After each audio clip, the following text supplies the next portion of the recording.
ladies and gentlemen, please be upstanding for the Chair and Vice Chair of Harlow Council.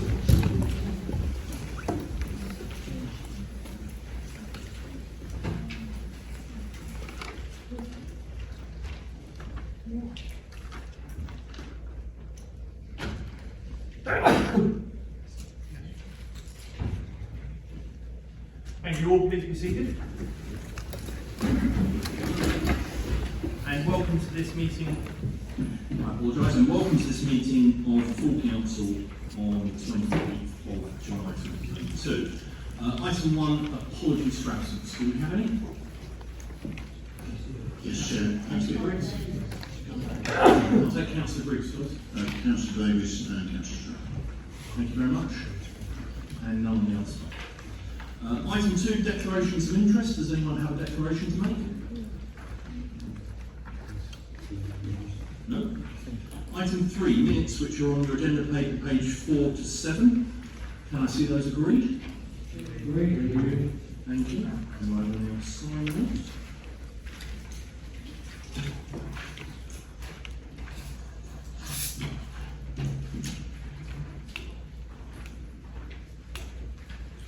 Item 4, communications from myself. So first of all, I'd like to welcome to the Chamber a new councillor, Councillor Kay Morrison. Congratulations and welcome to this Chamber. Thank you. I'd also like to note a departure. Our Chief Executive Brian Keane has retired, and on behalf of all of us, I'd like to send him our thanks for his service to our town and our warmest wishes on his retirement. My first couple of months as Chair have been both exciting and busy. I won't bore members and members of the public with a lengthy recitation of events, but I do wish to highlight 3 particular things to the Chamber that have been most interesting and moving to me. Starting with Her Majesty's Platinum Jubilee, with town criers, proclamations and panto princesses.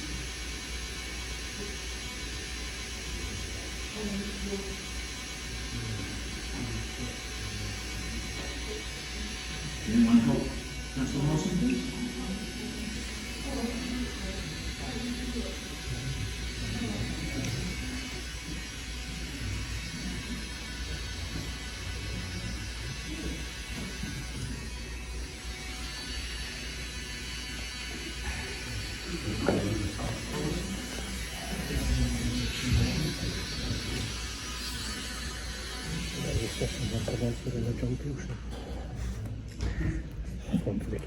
But also moving song and ceremony with beacon lighting as we play our part in the national celebrations. Then Volunteers Week, where I got to meet and personally thank Harlow residents on behalf of you all, who go above and beyond to help make our town a great place. Be it from ushering at the playhouse, keeping our town park or green areas as beautiful as possible, or helping at council facilities like the Lee Manning Centre and the museum. I heard tell from multiple volunteers how much hard work they put in, but also how much satisfaction and joy they all got out of their volunteering for the council. We all owe them a debt of thanks, and I offer this to them from you all. And then finally, Armed Forces Week, a time to remember and thank our whole Armed Forces community, be they veterans, cadets, serving members or families of service personnel.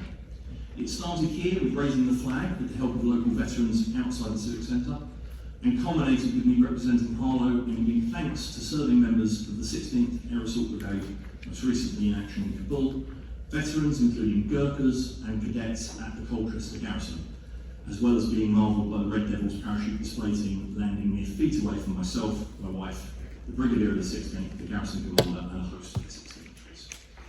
I'd also particularly like to thank Sue, as my Vice Chair, who has already covered a number of particular events during the working day on my and your behalf. And so, as I did at the previous council meeting, I'd like us to take a short clarifying moment before we start the rest of the meeting to remember why we are all here as servants of this town we all care for so much, and this evening with some words that have been suggested to me from the Hindu faith. Let us be united, let us speak in harmony, let our minds apprehend alike. Common be our prayer, common be the end of our assembly, common be our resolution, common be our deliberations, alike be our feelings, unified be our hearts, common be our intentions, perfect be our unity. Thank you. Item 5, petitions from the public. I'm told there are none. Item 6, questions from the public. We have a number. These should all be available to you on your supplementary sheets or indeed on the IT. First question from the public is from David Foreman. David, are you here? Would you like to approach the microphone, please? And there's a question to Councillor Stephen May. David, are you happy to take this as read, or would you like to read it? I'll read it out, mate. Thank you very much. Please press your buttons on the microphone. I'm concerned by a statement in paragraph 67 of the Public Reports Pack, which relates to the minutes of the April 2022 Safety Committee, published for consideration by the Cabinet meeting of 21st July. The statement of concern is, and I quote, "The Health and Safety Officer advised that the PAT testing was last completed 3 years ago and will be due again in autumn 2022. They noted that after this, the need for PAT testing may be reviewed," and emphasise the need, the word need. "Consequently, does Harlow Council agree or disagree that A, in-service inspection and testing of electrical equipment, otherwise known as PAT testing, is necessitated by two pieces of secondary legislation, namely the Electricity at Work Regulations 1989 and the Provision and Use of Work Equipment Regulations 1998. B, that the frequency of inspection and testing is guided by risk assessments by the duty holder, as stated in the Institution of Engineering and Technologies 5th edition of the Code of Practice for In-Service Inspection and Testing of Electrical Equipment, and C, that electrical equipment connected to the electrical installation other than by means of a plug requires inspection and testing as described in the IAT's 5th edition Code of Practice. Thank you. Thank you very much. Councillor May, can I invite you to give your answer, please? Thank you, Mr. Foreman. I'm going to read this because I couldn't remember it all, it's quite in depth, so I'm going to read it off my notes. There is no mandatory direction to carry out PAT testing over a set period.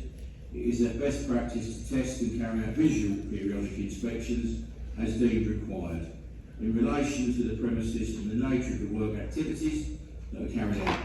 The risk within Harlow Council premises is low, with the exception of the playhouse, which does have a PAT test inspection carried out annually. The equipment tools in use pose a greater risk and are used more frequently than other premises, and is a majority IT based, is a very low risk.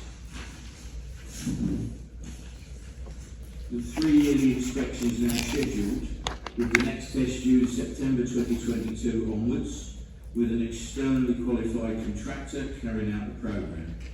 Risk assessments are in place for activities and teams, as required by the department, and it is reminded that regular visual checks should be carried out, and any issues, maintenance required, should be immediately reported, and the equipment taken out of use or replaced. It is my understanding that HTS are responsible for the electrical installation, service checks and maintenance connected to HTC premises. We are compliant and adhering to the necessary requirements and guidance. Thank you, Councillor May. Mr. Foreman, you have the opportunity of a supplementary question. Do you wish to ask one? Yes, please. The question is, given the concern about the word need rather than the word frequency, and the fact that the IET Code of Practice changed in September 2020, introducing a substantial number of changes from the previous edition, would it not be prudent to take advantage of a British company, namely Seawood, who provide on their website a whole host of free training videos and webinars in relation to PAT testing, including one video entitled The Duty Holder's Guide to PAT Testing? Thank you, Mr. Foreman. Councillor May? Yeah, if I could ask you to write me a note for that question, and I'll write back to you. Thank you, I will do so. Thank you. Thank you very much. Question 2 comes from Nicholas Taylor to Councillor Dan Swords. Mr. Taylor, you're already at that. And then I'll handle this. Thank you. Good evening, members. On the 28th of October last year, I asked you why work was being done in Market Square, what was the expected cost, and when could residents expect work to be completed? In response, you said that the work was scheduled to finish in the winter. Here we are some 9 months later, and work has still not been completed.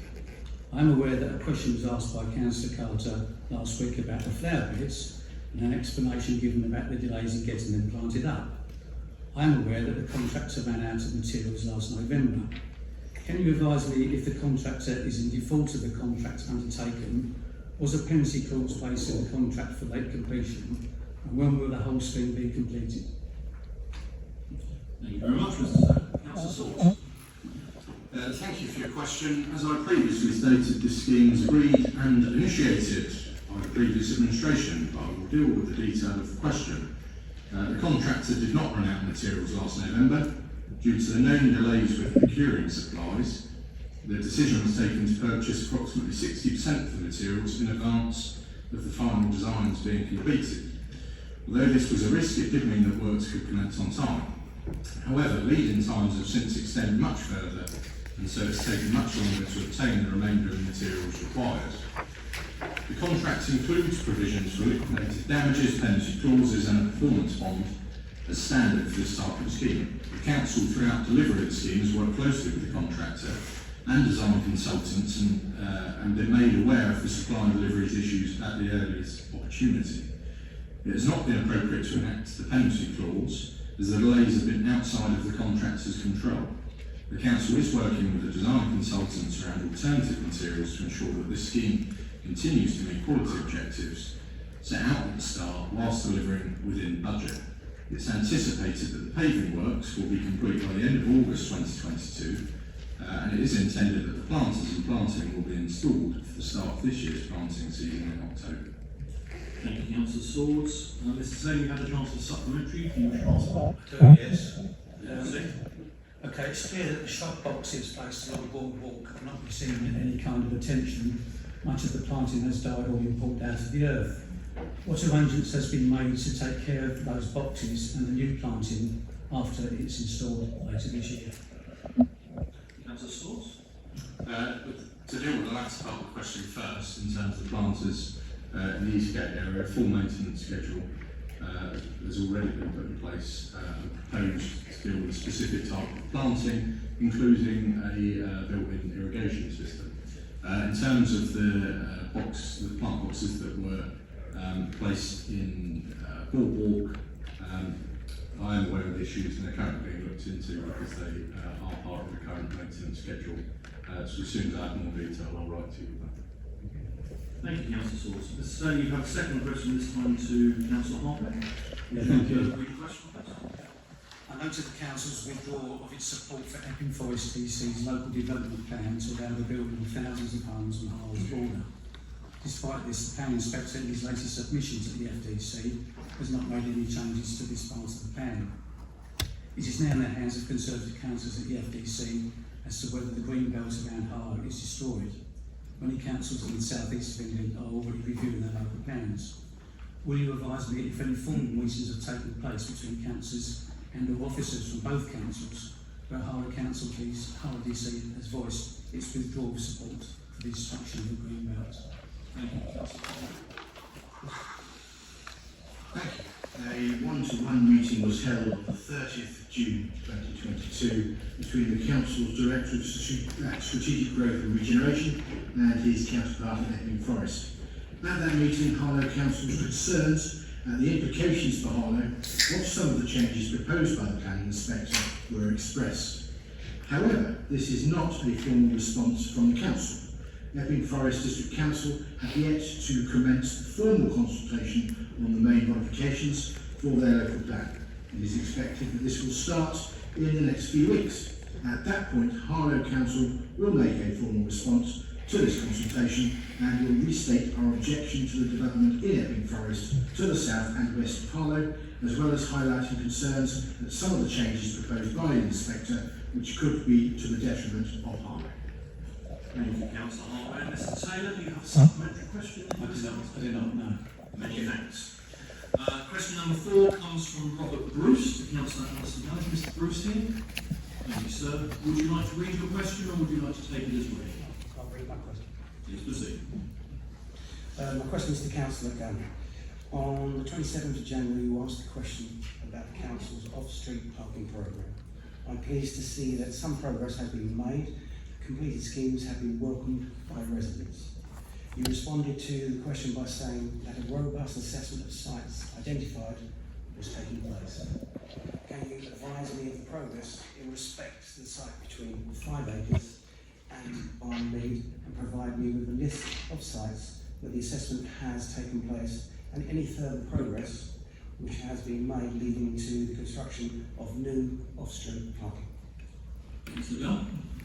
Thank you, Chair, and thank you, Mr. Bruce, for your question. The original proposal for parking between 5 acres and Barnmead was deferred by the Planning Committee and subsequently withdrawn pending a consultation on the need for a greater number of parking spaces in the immediate area. The Council undertook a survey with 3 options, and option 3 for the largest amount of parking possible on the site was preferred by those responding. And this is the area opposite the original green space, adjacent to the access road between 5 acres and Barnmead. The Council is currently working with consultants to scope and design the new parking site and drafting the necessary applications for modifying the crossing of the public footpath that runs across the access road to Goldsmiths and down to Barnmead Pavilion. In order to develop the detail required for the design proposal, the Council is in the process of completing a parking and traffic survey of the highway for a length of Partridge Road from the entrance to 5 acres to the entrance to Abbotswell. Various other sites were considered as part of Phase 2. However, following assessments undertaken and pre-planning advice has determined that the sites identified at Ladyshot, Foldcroft, Oxleys and Tilhook Field are not feasible. Currently, information obtained through estate inspections and engagement with residents is being considered of potential sites for a further phase of off-street parking, and this is being collated. Thank you, Councillor Gunn. Mr. Bruce, do you have a supplementary question? No. Thank you. Many thanks. Question number 5 is from Alan Leverett to Councillor Perry. Mr. Leverett here. Hello, sir. Would you like to read your question or would you like it taken as read? Good evening, Chair. Good evening, Councillors. My question is to Councillor Russell Perrin. I understand that several services provided by the Council have or to be shared by other councils. I would expect the cost-benefit analysis was carried out as a prelude to these services being shared with other authorities. Can you advise me how much the Council expects to save in the next 3 years because of these changes? Was the service level agreement signed between the authorities involved and where in the Council will such agreement be monitored to ensure that residents receive the same and indeed better service than previously the case? Councillor Perry. Thank you, Chair. Thank you, Mr. Leverett, for your question. Since its administration regained control of the Council in May 2021, no new shared service arrangements have been entered into by the Council. Discussions have been held with other authorities with a view to entering such arrangements, and I can assure Mr. Leverett and councillors that portfolio holders would undertake due diligence before taking a formal decision. Future collaboration and partnership working will be based on operational and commercial advantage. The outcome of discussions will be brought to Cabinet at the appropriate time and formal agreements executed. We continue our work to ensure that the Council seeks cost reduction through challenging how we deliver services, ensuring value for money, as well as a return on investment in its service provision, and that our partnerships are correct, strategic, and maintain or improve our frontline services to residents. Thank you, Councillor Perry. Mr. Leverett, you're entitled to a supplementary question. Do you have one? I do. Please proceed. As you are no doubt aware, some of the statutory services the Council administer are already being carried out externally. Can you confirm that these are contracted to carry out enforcement and of these services, and will this be proactive rather than reactive? Councillor Perry. Sorry, I'm inviting Councillor Perry to sorry. Mr. Leverett, if you could turn the microphone on. Thank you, Mr. Leverett. If I understand your question correctly, any services that are currently engaged, they will have a review period, and some are going through a review at the moment. They will go through the usual scrutiny when they're being reviewed. But if you have any specifics later on, if you'd like to write to me, I'm more than happy to give you specific details on how we're following the process and how that's benefiting the taxpayer. Thank you. I will do that. Thank you, Brennan. Mr. Leverett, you have a second question, Councillor Purse. Would you like to take this one as read, or would you like to read it? I think I ought to read it out, actually. Leave the seat.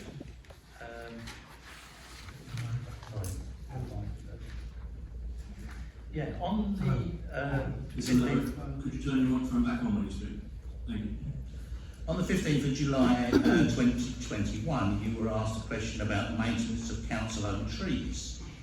The death of a mother and a daughter caused by a council-owned tree in another part of the country, which fell on a car they were travelling in, highlighted the need of the councils to keep a close check on the condition of trees in their area. You said in your reply to the question that the planned maintenance programme would start that year. There seems little evidence of work to trees being taken since then. Would you please advise me of such programme and how is now in place? How many trees have been attended to since then, and how much money will be put aside each year to ensure that the sad event that I've described does not happen in Harlow? Thank you, Mr. Leverett. Councillor Pearce. Sorry. Thank you for your question, Mr. Leverett. The trees are inspected where there is a concern about the risk and liability, and any works necessary to ensure safety or reduce the risk of damage to property are carried out. In addition, Councillor Gunn stated last year, the Council has commissioned through HTS a town-wide survey of the trees on Council land, which will ensure that all of the major features of our trees stock are recorded in a comprehensive database. This will support proactive tree maintenance where this is necessary to better manage risk. Survey work has started in the town park and around equipment play areas. To date, the survey of 22,000 trees has been completed. The storm at the start of the year has also redirected the survey to where we see large trees had come down in the storm, and the surrounding areas of that tree will take a higher priority in the next round of surveys. HTS has a responsibility to deal with dangerous trees where urgent work has been found necessary. It has been completed. It is recognised that the survey of so many trees, many may identify extra works over and above HTS existing responsibility. And the Council has agreed with HTS that it will consider financial implications once a proportion of the trees has been surveyed. That, as set out last year, in that survey work will take around 3 years once the Council has complete picture of the tree stock. It will be better positioned to identify the long-term cost of different approaches of maintenance. Thank you, Councillor Pearce. Mr. Leverett, do you have a supplementary question? I do, a short one. Please proceed. In terms of the 3 years, we've now 1 year since they said that we'd actually do the survey, so it's 2 years to go. Can you tell me how long it will take once the 3 years is up to do the works of maintaining the trees, please? Councillor Pearce. I can answer that. Already through the first 2 waves of the actual surveys, 2 areas have been identified already. Money is actually going to be released to start works on those areas. Thank you very much. Thank you, Councillor Pearce. Mr. Foreman, back again for another bite of the cherry to questions of Councillor Michael. Thank you. Do you wish to read your question, or would you like to take it as read? I prefer to read the question, Chair. Please proceed.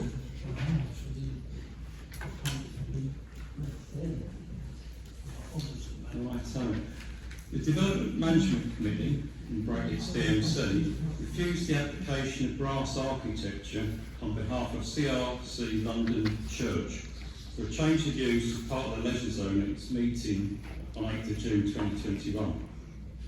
May the public infer from that decision, subsequently overturned on appeal, that the 8 councillors on the DMC willfully failed to comprehend, through things coming, A, paragraph 421 of 4.21 of the Harlow Local Development Plan on page 35, which reads, to improve the living standards and lifestyles of the district's existing and future residents, new development will provide relevant community facilities. This includes leisure and sporting facilities, playing pitches, playgrounds, allotments, community halls and places of worship, which will help reduce deprivation levels and promote healthy and active lifestyles.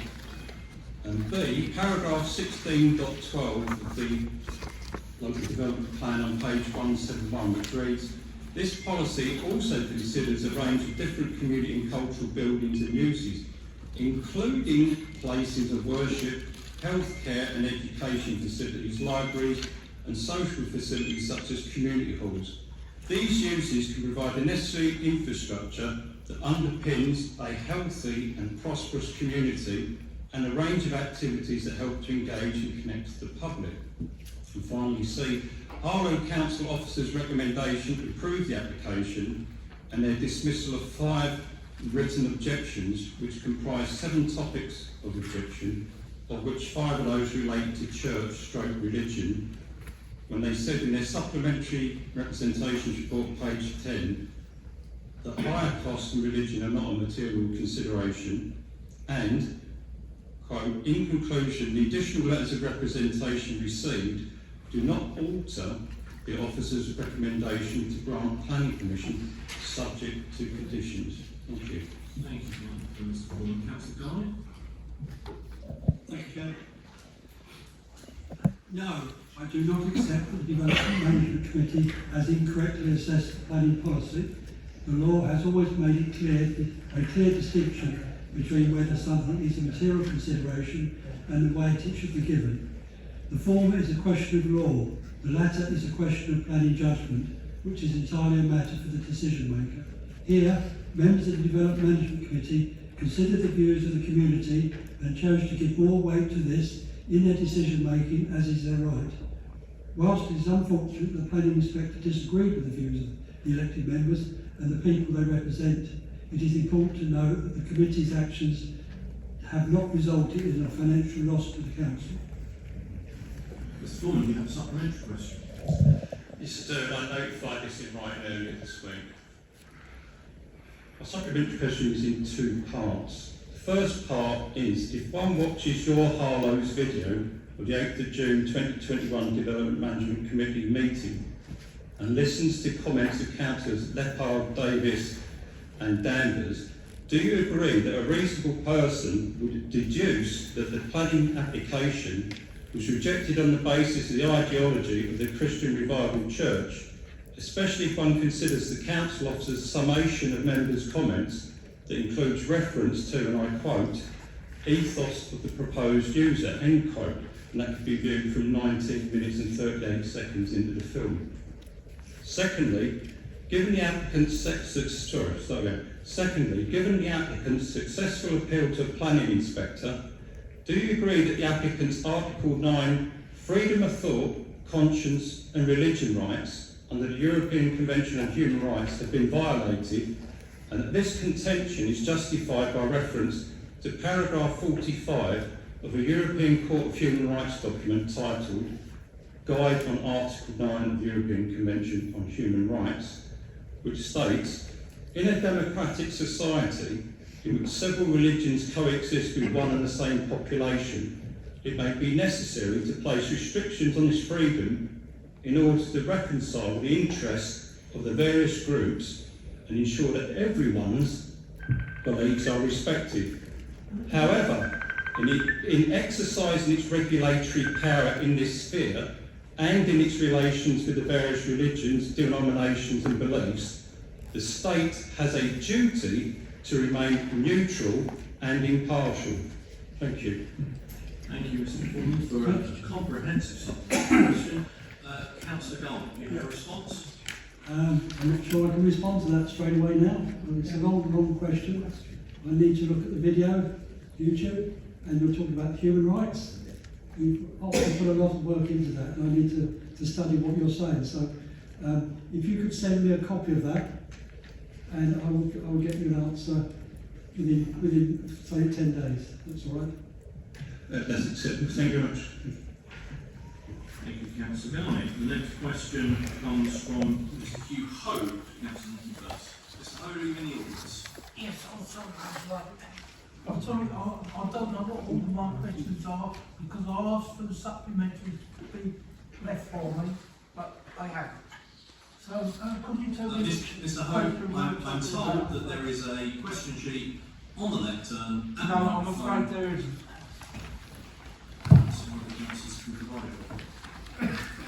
I suspect an earlier question. This is the trouble that the council hasn't come into the 21st century. Wi-Fi is available for the audience as well as the councillors. Mr. Hope, your question is to Councillor Nicky first. Would you like to take it as read or would you like to read it?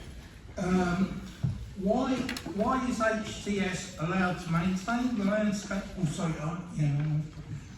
Why is HTS allowed to maintain the landscape in Reading Hills area in the state that it is? Thank you, Mr. Hope. Councillor first. Thank you for your question.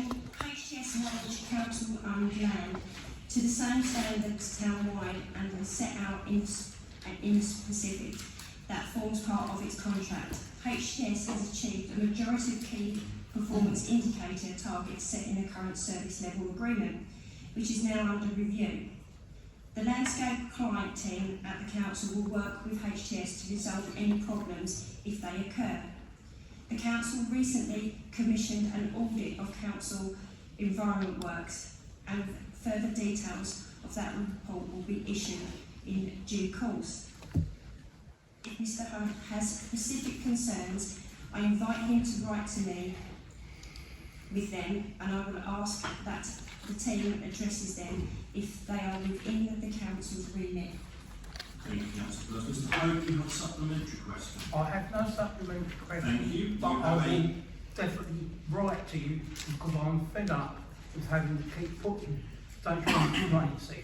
Thank you, Mr. Hope. You may write to Councillor first. You have a second question, this time to Councillor Perrin. Would you like to read it or take it as read? I'll read it. Please, I understand that an extension to the public space protection order of the town centre has been requested. Why? As the council is totally incapable of enforcing it, and it's just another waste of council tax. Mr. Perrin. Thank you, Mr. Hope, for your question. Public Space Protection Orders, or PSPOs, provide councils with the power to implement restrictions to address a range of antisocial behaviour issues in public spaces in order to prevent future similar issues occurring. Restrictions can be placed on an area where activities have or are likely to have a detrimental effect on the quality of life of local people, and where this is unreasonable and persistent poor behaviour.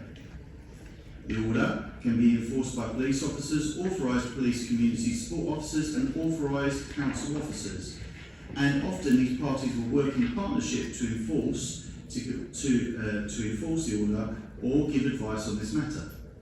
There are many examples over the past 3 years where enforcement action has been taken. For antisocial behaviour not covered by the PSPO, the council works within its existing antisocial behaviour policy to address matters that fall outside of the remit of PSPOs. This might include using powers such as acceptable behaviour contracts, civil injunctions, criminal behaviour orders, community protection warnings and injunctions. Thank you, Councillor. Now, Mr. Hope, you have a supplementary question. Yes. Please proceed. How many injuries do I have to suffer before the council will enforce the no cycling, no e-bikes through the town centre? I give warning now, I will be taking legal action for this non-enforcement of the protection order, as you are doing nothing about the daily cycle track in the town centre. Thank you, Mr. Hope. Councillor Perrin? Thank you, Mr. Hope. To answer your question directly, you shouldn't have to suffer any injury at all. But if there is a particular infraction of any of the enforcement notices that are available, and you should come into contact and somebody should cause you personal injury or harm, or indeed you see anybody breaking those rules, I would recommend that you do inform both the police and as council. I have done, And no, if you it's been done. Councillor Hope, please, you've had your chance to ask the question. Please give Councillor Perrin ample time and space to give you the answer that you've requested. And if you have done so, I would be very happy if you were to provide me with the details of this outside this meeting for myself to personally take that up with the governance team, and we can have a look and see what's gone wrong here in your instance, if anything.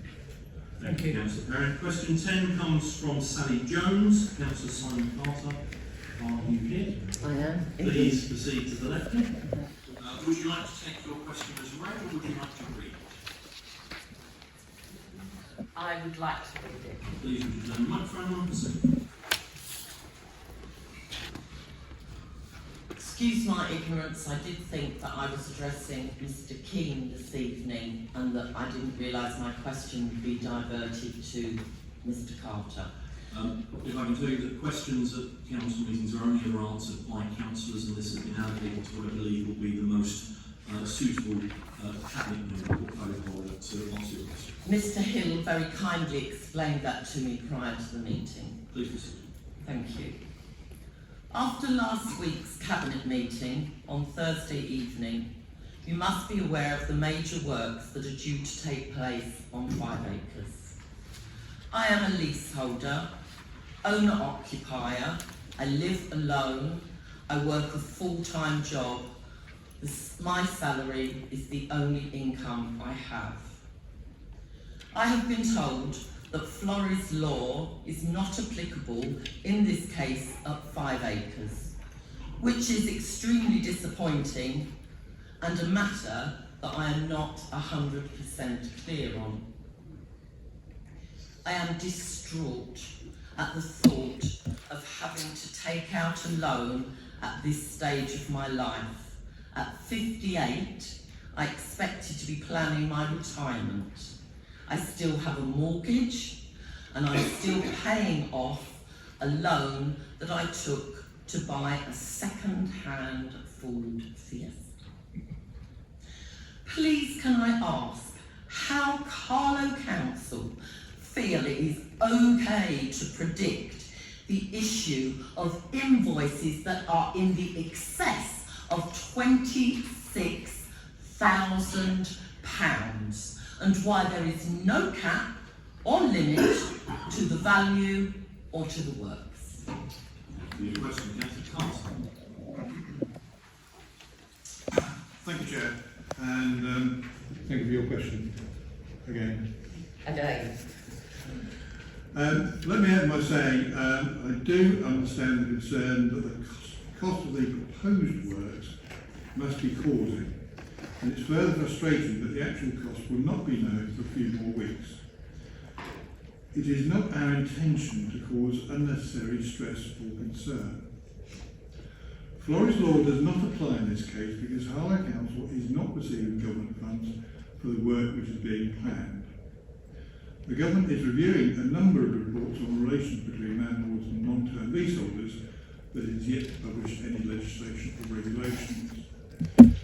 The council have put in place several repayment options to help leaseholders spread the cost, and which include, and I realise they're not all going to apply to you, but one is a 2.5% prompt payment discount, or a 10 months interest-free repayment period, an interest-free loan of up to 5 years, secured against the property, a capital loan secured against the property, a discretionary loan secured against the property, a voluntary charge, or a flexible payment option. These have been reviewed and compared against other councils and shown to offer a wide range of options. May I recommend that once the final figure is known, that you contact your housing officer and discuss the best way forward. I reiterate what I said last week, that only work that is considered necessary will be carried out to your property. But I will also reiterate that the council, as landlord, has a duty of care to ensure that its properties are safe and secure and environmentally sustainable. With a new installation, there should, in normal circumstances, be a reduction in your energy bills. And the council, through an open tendering process, aims to achieve value for money for these works. The council will continue to talk to all leaseholders affected by these proposed works, their individual situations, the work required, and will continue to offer support. Thank you, Councillor Carlton. Mr. Jones, you have the opportunity to ask a supplementary question. Thank you. I do. Thank you.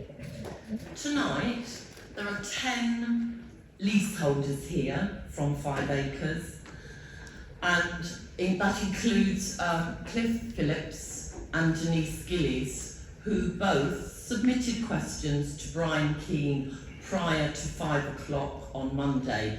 Those questions have disappeared.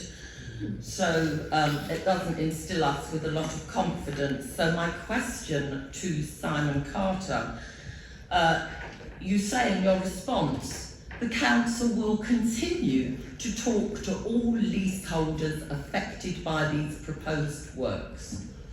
When can we have a meeting with the council, please? Thank you for the question. Councillor Carlton, before I go to you, can I just respond directly to the issue of questions not being delivered? It's the first I've heard of that, Mr. Jones, so thank you. I will take that up with officers and find out exactly what happened, and I'll write back to you as Chair of the Council to let you know why those questions haven't appeared on the agenda paper tonight or what has happened. Thank you very much. Lisa very kindly gave me some time before the meeting because we wanted to check that our questions were here.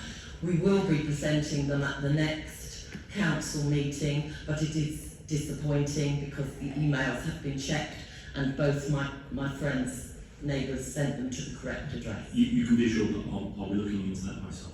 Thank you very much. Councillor Carter, if I could ask you to give your response to the supplementary, please. Thank you. I'd also add that if we can't find those questions, please resubmit them, and either I or the chairman will respond to you, rather than you have to wait for September, I think, for the next council meeting. But in that time, you say, why can't you have a meeting? What is becoming apparent is there are different issues affecting different properties, and it's far more effective for us to speak on an individual basis to the individual occupiers or leaseholders or investor leaseholders when new information becomes available. We are now entering the assessment phase where the contractor is actually carrying out the survey or the surveys to see what work actually needs doing. This will be reinforced with photographs and videos as necessary. We will also be comparing our experience of both those routes in terms of repairs and so forth, and similar routes elsewhere before we actually form an assessment.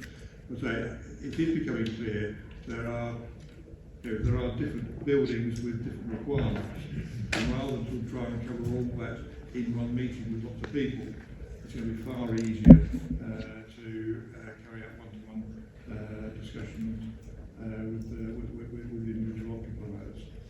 But as we keep saying all the way through, by all means come back to us, either to me or to your housing officer if you've got any further questions.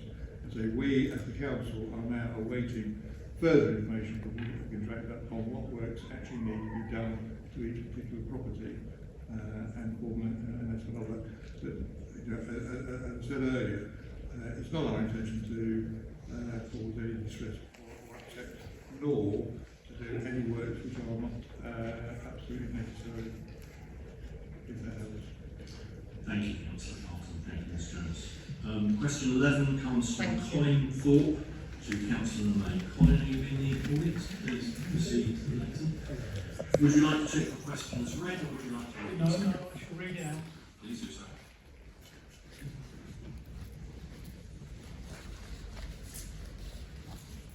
If I can find it, I lost it, sorry. In relation to Osler House, find the question asked by Mr Alan Leverett of the Harlow Alliance Party and answered by Council Swords July 2021, who stated the council was fully behind the project of the creation of a wellbeing hub, which would be an asset to the community. No progress has been made. Councillor May. Thanks for your question, Mr. Thorpe. There was a budget of 220,000 allocated for the works. HCS business case for the planned works now shows the cost has nearly doubled. As such, the council has asked the Osler House Group for a revised business case to reflect this increase. Once this is received, we'll have a look at business case, we'll review it, and then we'll arrange to meet with your group. Thank you, Councillor May. Mr. Thorpe, do you have a supplementary question? Yes, I have, and before I ask it, could I say to Councillor May? No, Mr. Thorpe, you have the opportunity to Right, ask okay a then. supplementary question. It was to clarify, but never mind. Why has the building been allowed to deteriorate to such a state that the cost has risen to such an extent when it was known that the roof was leaking, which has caused the repairs to go up in price, and the tenant, as a prospective tenant, we are expected to pay something towards the cost of the maintenance of the building, in as much that we will get a building which will need redecorating, and we have to pay £22,000 towards some alterations of the building. And should HTS be making a profit out of a charity which has been set up to support the council's own 10-year health and wellbeing plan? Thank you, Mr. Thorpe. Councillor May. I think the delay you'll find was COVID, the 2-year gap that I think we're just about finishing now. But also, I don't think the uplift in this cost is about a leaky roof. It's about lots of other major costs, financial constraints, cost of materials. But I will review and I will meet with your group and I'll go through it line by line. Thank you, Councillor May. Some of those costs was caused by the leaky roof, which then made that we had to have a new boiler. Mr. Thorpe, the portfolio holder is offered to meet with you to talk you through it. Yep, I think if you've got concerns, please raise it with him there. Thank you very much for asking your question.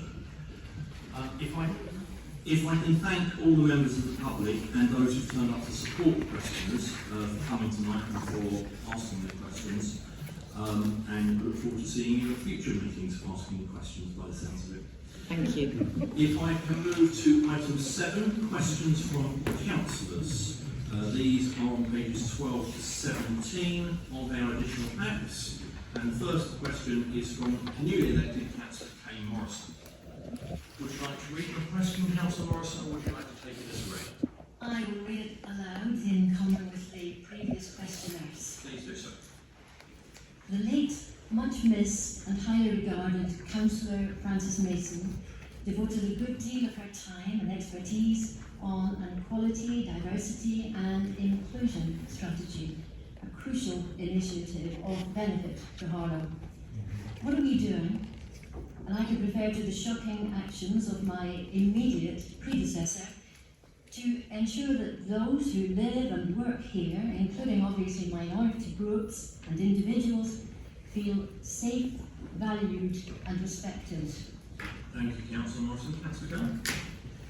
Thank you, Chair, and thank you, Councillor Morrison, and welcome to the Chamber. Firstly, beyond that, can I condemn the conduct of the briefly former Councillor for Bush Fair, and in doing so also commend the leader of the Council, Russell Perrin, for taking swift action which led to his suspension of the Conservative whip and resignation as a councillor. This is zero tolerance in action. In June 2021, the Council adopted a revised equality, diversity and inclusivity policy. I joined Councillor Morrison in paying tribute to the work of the former Councillor, the late Frances Mason, for her work on this, which allowed this administration to move swiftly and make this, I believe, one of our first acts after the 2021 local elections. Under the Equality Act 2010, the Council must have due regard to its public sector equality duty when making decisions and implementing policies that may impact on those people who have protected characteristics. The Council's new policy goes beyond just the legal requirements and sets out its three key objectives, which are: the Council's services are accessible to everyone and do not discriminate on any unjustifiable ground. The Council's services seek to meet the needs of our customers and local communities can influence our services.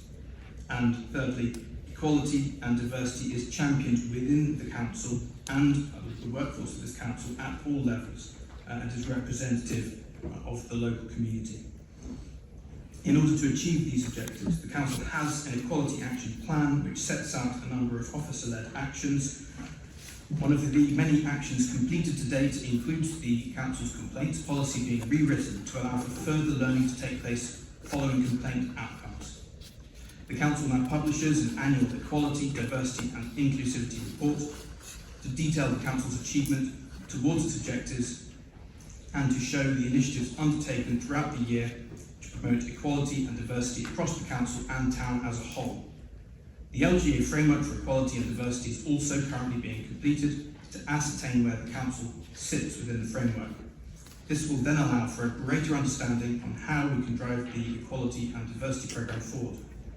Furthermore, whilst there is no specific duty to make an equality impact assessment, when dealing with service provision, policies, procedures, functions and projects where the public sector equality duty is a significant factor, the policy now requires the Council to complete an EIA form.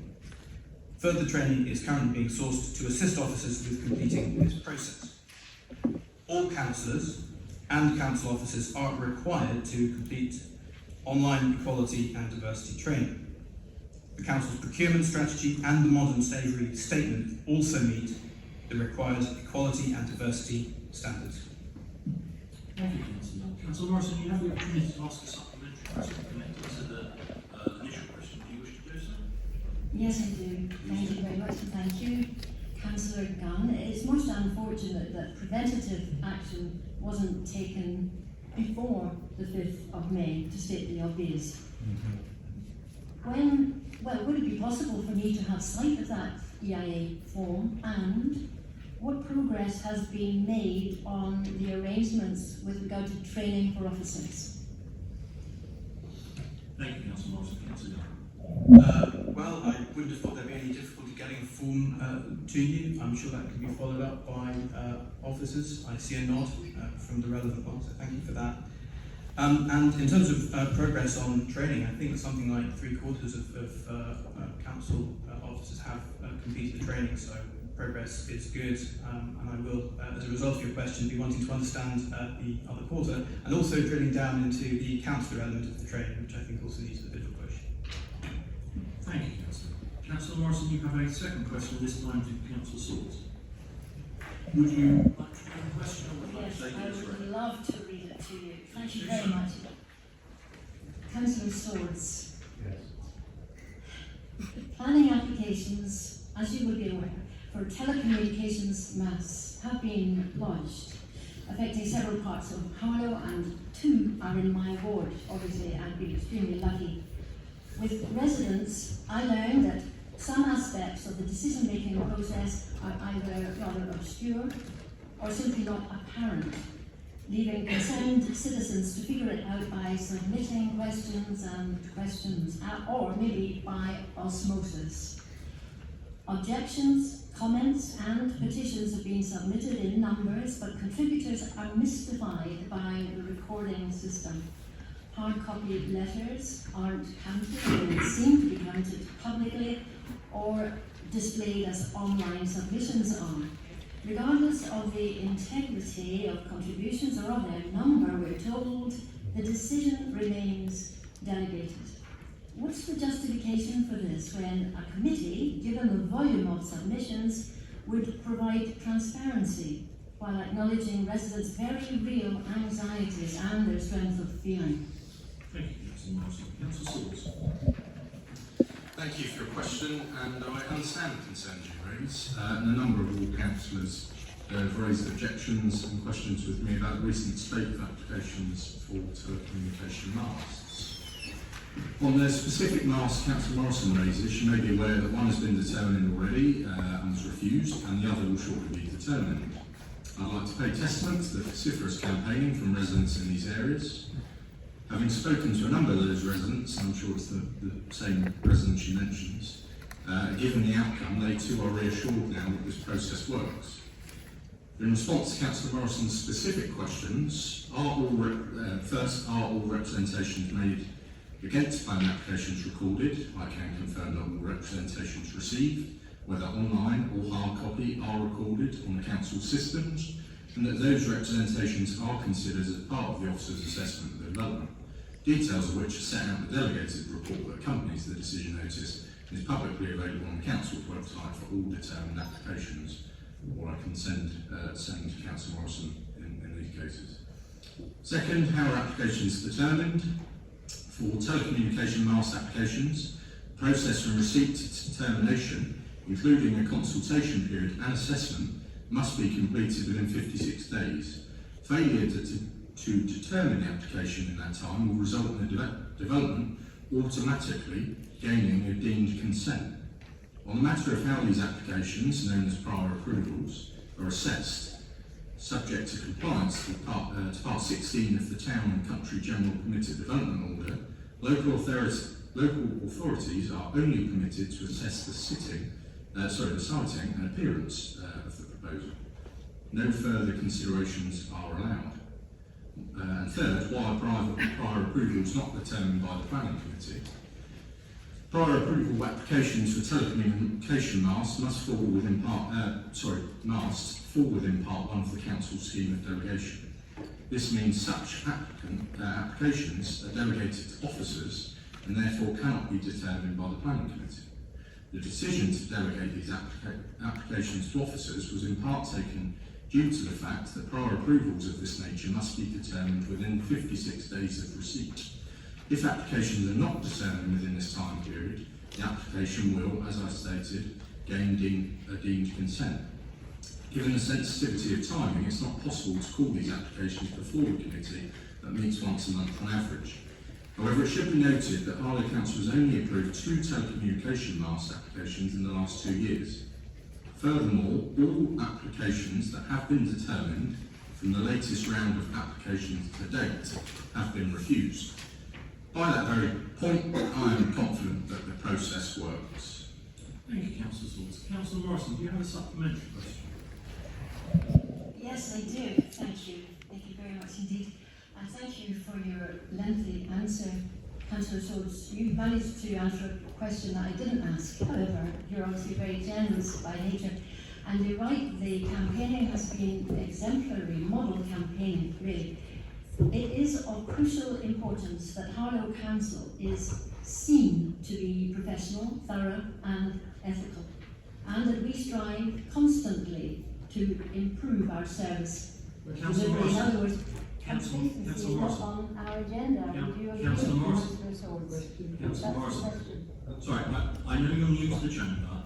We are meant to, with supplementary questions in this council, we are meant to get to the point of the question, not make a lengthy statement. So, can I invite you to do so, Did please? you hear my question? No. Other people did, fortunately. I heard it. Thank you. There's a couple of points I'd make. First, the response I gave you directly answered the questions you asked. Second, I could not agree more on the point of complacency and process, which is why one of the first things we've done after that Amazon Gate scandal that you allowed in failure on planning process was to massively reform the planning process and the community statement of involvement. So I personally think that, as I stated, all of those applications have been refused. And I've spoken to many residents in areas that campaigned against those applications, all of whom feel the process has worked. by the very virtue that their campaign has been successful. So I may say that I think we are in part, perhaps, carrying out process and due diligence in a slightly better way than was the case with the Amazon Gate icon scandal of the last month. Thank you, Councillor Smith. Councillor Clark, do you have a question to Councillor Clark? Would you like to read the question or would you like to take it as read? I'll read the question, Chair. In view of record-breaking weather extremes, heat waves, droughts, floods and wildfires, indicating an escalation of the climate emergency, what strategies are the Council adopting in response? For example, does it not underline the need to install more rapid electric vehicle charging points, even if more expensive? In addition, what plans are there to prepare our housing stock, present and future, to meet the challenges of the escalating climate crisis? Thank you, Councillor Clark. Councillor Gunn. Thank you, Chair, and thank you, Councillor Clark. This is the second time you've asked me about electric vehicle charging points, so I welcome the shared enthusiasm on it. Reducing the town's carbon footprint to zero will be a long and complex journey, of which the Council, in common with other similar authorities, is only at the beginning. The Council's forthcoming climate change strategy will outline in greater detail the challenges for us, businesses and for residents. Having said this, the Council has been working with suppliers and we expect to see the first EV charge points in Council car parks by the end of the municipal year, while the rest of the car parking estate will be assessed again for viability. The Council buildings have recently seen PV solar panels installed that are making a real difference to energy consumption. The Lattenbush Centre Museum. That the Council housing team have begun to identify what measures are necessary to decarbonise the housing stock, and that together the measure they have already been taking has made a reduction in the Council's carbon footprint.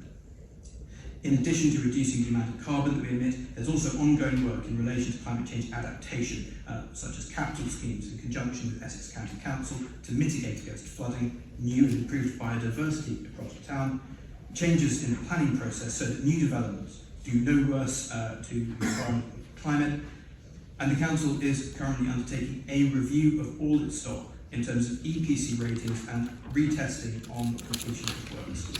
Where possible through grant funding, it is upgrading both cavity wall and loft insulation to improve on SAP ratings. The Council is also developing a brief and schedule of works ready to make a bid for the next wave of social housing decarbonisation funding for flat block works across the town, which is due to be released in August this year. There are 2 retrofit pilots within the Housing Capital Programme for this year, and it is currently scoping works for a further refurb, rebuild and retrofit out of a former shared temporary accommodation unit. EV charging points are now built into the specification for all new builds, and I thank Councillor Saul for his work on that. The Council does work closely with all stakeholders, including major utilities across the county, to ensure resilience, and that information is shared and should form part of our severe weather plan. The severe weather plan includes the drought, extreme heat, flooding, extreme cold, including snow and ice. As part of flooding and drainage, we work in close partnership with the County Council to ensure resilience and mitigation against future flooding events. Partnership working has led to flood alleviation schemes being developed for Harlow to protect properties against flooding. The partnership includes all districts, including South End and Thurrock, Environment Agency and water undertakers. The Council fully acknowledges, though, that it is only the beginning of this journey, and I would say that's very much the case on EV charge points. Thank you, Councillor Clark. Councillor Clark, do you have a supplementary question? Yes, thank you, Chair. I do welcome this reply in the sense that it is obviously addressing the issues. I'm not sure that the urgency is sufficiently recognised because of the recent changes, but I do welcome the moves towards reducing emissions and working with local authorities in particular to effect some change. Change is not just little specific increments, and I think this is what a local authority can do, but also entails Councillor Clark, I gave Councillor Morrison some degree of latitude as a new member, but you being mother of the chamber, as it were, could I ask you to draw your question out quickly, please? It does involve, I do recognise it involves the government involvement, and therefore I'm wondering what you feel. I'm not too confident about the leadership and their good intentions to affect climate change, and I don't know what you think, but will you, as a council, stress the importance to the government of making radical steps towards changing our environmental journey, if you like, and speeding the whole process up? Thank you, Councillor Clark. Councillor Gunn. Thank you, Councillor Clark. I think there were sort of two questions in there. One about, you say changes to leadership. I don't think that applies to Harlow Council. I've been on this for the last year, leading on this, so there's been no change there. I'm clearly not going to comment on things outside of Harlow Council. Let other people do that. I do think there's a real need for urgency on this. That's driven what I've been trying to do. We made a commitment in 2019 to put charging points into all of our council car parks where feasible. That's happening now. We're getting there. Things are happening. I wish it was quicker, and I'm dealing with the slow processes that come with that on the part of suppliers and so on and so forth. I'm happy to have a longer conversation with you about that because it is challenging to get the funding in place, meeting all sorts of qualifications for funding. I should just make a point also actually in relation to the regeneration of the town and new housing stock that we're building. The plan for Bridgie Croft actually did change as a result of Council Swords' intervention. The initial plan didn't have plans for EV points, or I think solar panels, but that has now been built into the design. So there are lots of things that we can do and we are doing to make that transition. Thank you, Councillor Young. Question 4 comes from Councillor Vince to Councillor Barrett. Would you like to take this answer, or I'll read this one?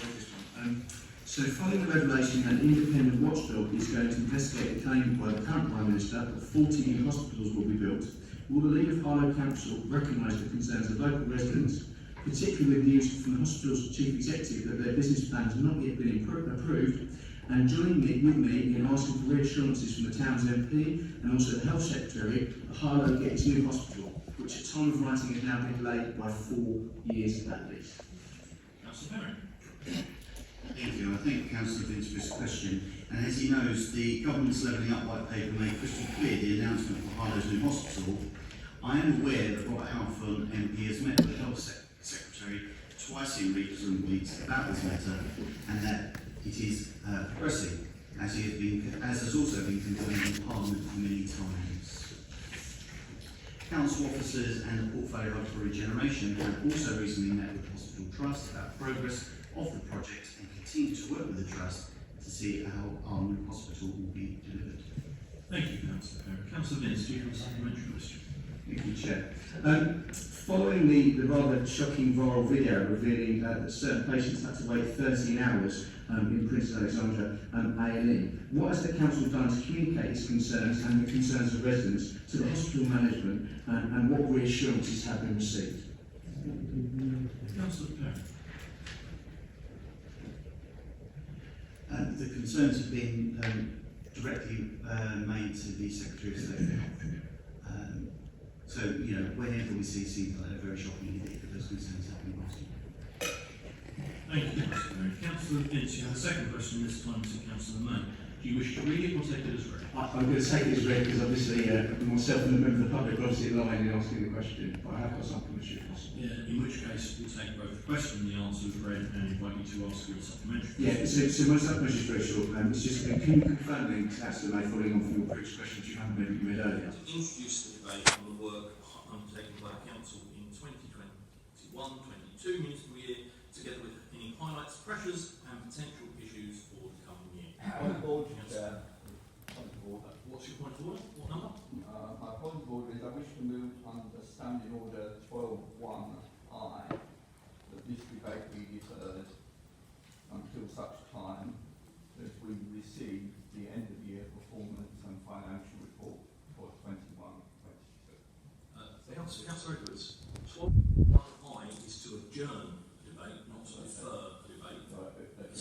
asking for an adjournment? Are you actually asking for the meeting to be moved, which I don't see as a standing order? I'm asking for the meeting to be adjourned. And that is a motion that may be moved without notice, as I understand it, looking at the council officer. And that's a motion that we would then have to take a vote on. It would need formally seconding. Councillor Vince is formally seconding it.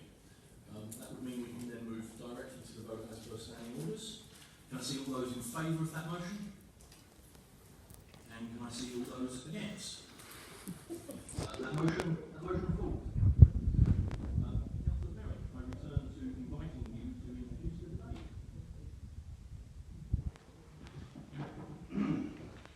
Thank you, Chair. And I'd like to start by saying Harlow is a great town.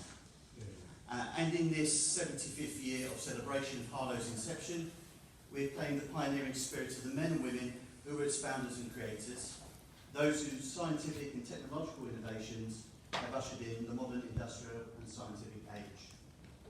The people of this town, with their ingenuity, industry and immense sense of community and civic pride, are the nitro-fueled social engine that powers our impressive town. With their voices and their votes, they made it clear they are on a journey of change, one of renewal and regeneration with us. It is their voices I hear in every meeting I chair, every discussion I have, every decision I take as leader of this great council. In our actions to renew and regenerate the vitality of our town, we are sustained by the knowledge that we ride on the crest of a philosophical tide which we know to be flowing with us. Our newly combined Planning and Regeneration Department is focused on delivering town centre and wider regeneration. Having taken back control of our town centre with the first ever planning framework in Harlow's history, this year we have brought forward exciting plans to regenerate our town centre. Recently we submitted a £20 million bid to the Government's Levelling Up Fund to support the transformation of the Playhouse area into a vibrant art and cultural quarter, which will deliver, amongst other things, a live music and performance venue, including a music school and recording studio. And this on top of our successfully received £23.7 million town funds bid. Our estate renewal fund is now being used to bring about regeneration projects in our town's estates.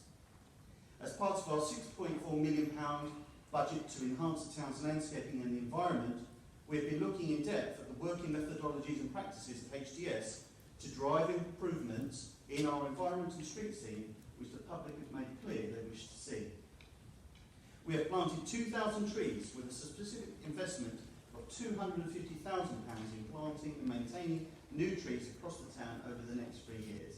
And our more ambitious targets will mean, hopefully, that we see more of them actually live than die, which was the case under the last administration. In fact, in March this year, the former chair of the council, Councillor Clive Souter, planted an oak tree, which is the final tree to be planted as part of the new community woodland on 2nd Avenue. A woodland which was dedicated to the Queen's Green Canopy, a unique UK-wide tree planting scheme to mark the Queen's Platinum Jubilee in 2022. The council has also started a programme of installing solar photovoltaic panels on all its buildings as it takes the lead in reducing the town's carbon emissions, which I believe have cross-party support. Our new £26 million house building programme is delivering the biggest council home building programme for many years. Phase 1 of the programme, which was announced earlier, will see 99 new council homes built, all built to the highest quality, targeting carbon net zero developments. The new homes built for Harlow families will be constructed with industry-leading technologies and designs in line with the Gibbard principles and built in the right places. The new building programme has an ambition to be delivered by local SMEs and architects. Our council home building is in addition to our £122 million 5-year investment programme to improve existing council homes and flats, and our £63 million 5-year investment programme to improve council-owned facilities across our town. On the cost of living, this council has delivered one of the biggest cuts to council tax in the UK to support residents at a time of great financial challenge. Our support, coupled with that from the government, has meant 34,000 homes, that's 90% of households in our town, have received a reduction of £200 this year. To date, we've issued over £3.5 million worth of support in this regard. No mean feat for a small district council such as ours. For business this year, we have supported over 50 local small businesses with the distribution of almost £250,000 worth in business grants designed to support the aftermath of the pandemic. Mr. Speaker, no man is an island and no council is an archipelago. I am proud, therefore, that my administration continues to work with the outside agencies and authorities, education providers and the town's brilliant MP on a range of projects, from shared services to the HGGT project. This level of cooperation has led to a package of £2.7 million worth of council-backed grants to boost local skills, jobs and businesses. This on top of the whopping £250 million worth of COVID-related support this town has received to help residents through the pandemic. It must be said that the ambition of my administration, though, is much greater than the economic and physical regeneration of our town. The economics will come right if the spirit and the determination is there. Our ambition is to renew the spirit and solidarity of our town. In order to ensure that the ambitions to regenerate and renew our town lead to long-lasting action, we need to inspire a new civic mood, as much as to replace bricks and mortar. Nothing is beyond us. Decline is not inevitable, but nor is progress a law of nature. The ground gained by one generation may be lost by the next. Yes, Harlow has an immense amount of social capital. This was clearly evident when the enormous number of volunteer groups, sporting clubs, faith groups and individuals came together to support our community in the pandemic. Further displays of this social capital were evident as our townspeople showed their solidarity with the people of Ukraine in their fight to overthrow barbarism and tyranny within Europe. Donations much needed, medical supplies, sanitary supplies, not only for those still engaged in the fighting in Ukraine, but also those who, with a variety of seeking safety, have been kindly donated by businesses and individuals alike from within Harlow. And I pay tribute to those volunteers out there that helped volunteers within our own council officer corps to set up the council donation hub to receive such vital needs. These examples of social enterprise I've just given cannot be taken for granted. As a civic leader, this council must continue to invest in social capital if we wish to continue to draw down on the dividends. That is why at the heart of a new mood in our town, we are focused on the recovery of our self-confidence through greater collaboration with and support for our local sporting clubs, the voluntary and faith sector, and continued support for lifelong learning and skills training. We have worked with the County Council to regenerate our town's libraries and deliver new literacy programmes both for young and old to support the most vulnerable in our society. We have invested £90,000 of government funding to deliver a new type of community hub service that supported vulnerable residents to gain more confidence as part of the recovery effort from the pandemic. By launching our new community engagement strategy, we aim to engage even better with the voluntary sector in our town. And that is why we have continued to invest also in popular community services, including the Harlow Playhouse, Pets Corner, Harlow Museum, because these community assets help bind together our great community and make Harlow one of the best towns in Britain to live and to work. Ours is a party that knows what it stands for. It's proud of its beliefs and it's in tune with the deepest instincts of the people of this town. It is therefore for that reason that this administration, with malice towards none, with charity for all, with firmness of purpose, and in common endeavour with our partners, will strive on to finish the work we are in, and to do all which may achieve and cherish a bright future for the people of Harlow.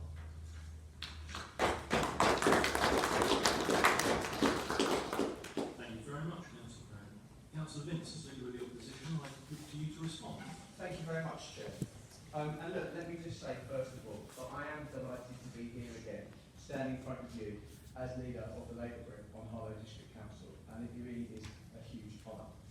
Saying that, of course, I'd much rather be a backbencher in power than the leader of the opposition, and that's even more true a year later than when I said it in the meeting last year. But actually, Chair, the biggest honour that we have as councillors is to represent our community. So I want to take this opportunity to welcome all the new councillors, of whatever political colour you're in, to the most important role that a council can undertake, and it's one that none of us should take lightly. I do want to take a moment to thank the outgoing Chief Executive, Brian King, what he has done for this town. I've always found him a Chief Executive who's been approachable, who's always had the door open for me, whatever role I've taken in this council. And I've been in politics for a long time, Chair, inside and outside of this council, and I've had lots of different roles. And the reality is that whatever theatrics are put on display in this chamber, what really matters is what we do in our community, with our community, and for our community. And sometimes when I see some of the theatrics in this chamber, the banging on the tables, the shouting, I'm reminded, and I look at Councillor Suter as I say this, and I appreciate he played a far higher level of football than I do. I'm reminded of amateur football when they roll around on the floor because that's how they've seen them behave in the Premier League. But the reality is, Chair, that actually it's those theatrics, if you talk to residents, you talk to your electorate, that's the bit they really, really don't like. And the things that I think we need to avoid. When we, as an opposition, do raise issues and concerns, we do it because these are the concerns of our residents and of our community. But we also want to talk about our vision for this town. We want Harlow to be a healthy town. We want it to be a happy town. We want it to be an aspirational town. And we want it to be a town that has a council that has a clear focus on green solutions. And I, as always, make a cross-party offer to Councillor Gunn and anyone on that side of the chamber that we will work with you to fight climate change. Yes, we want regeneration, and we welcome the £23.7 million investment secured by the last Labour administration to our town centre. And yes, we want our town maintained, and profits from the work that HTS do go back into our town, rather than in the pockets of private shareholders. And to members of the administration, I welcome the reassurances. But I urge any of you on that side of the chamber, if you believe as I do in the importance of HTS in its current form, please stand up. You don't have to wave a red flag, it's all right. Please stand up and support and fight for HTS. Because HTS doesn't just cut grass. It serves our community. It employs members of our community. And it's an integral part of our community. We also want a town, Chair, where the welfare of residents is a priority, through the good times and the bad. And let's be honest, recent times have been as bad as they come. However, we can't use the pandemic as an excuse for forever. We must ensure we get back to where we want to be, supporting our residents, no matter their gender, sexuality, religion, or ethnicity. But we must particularly ensure, Chair, we support those who don't usually have a voice. Our minority groups, those with disabilities, those who need us the most. We, as the opposition, speak with the voice of our residents. Yes, we will call out the administration when we see clearly misleading statements from the party opposite. Like councillors opposite claiming we never built any council houses, or simultaneously standing in front of some council houses that were built or start to be built under our administration. And we won't let the administration rewrite history about what this Labour council achieved in the wake of savage cuts to local authority finances from the government. And we won't let them rewrite the May elections either. The Conservatives may claim it was a victory for Conservatism. In fact, I see it as a 2-2 draw with an extra time winner. And why, Chair, was there an extra time winner?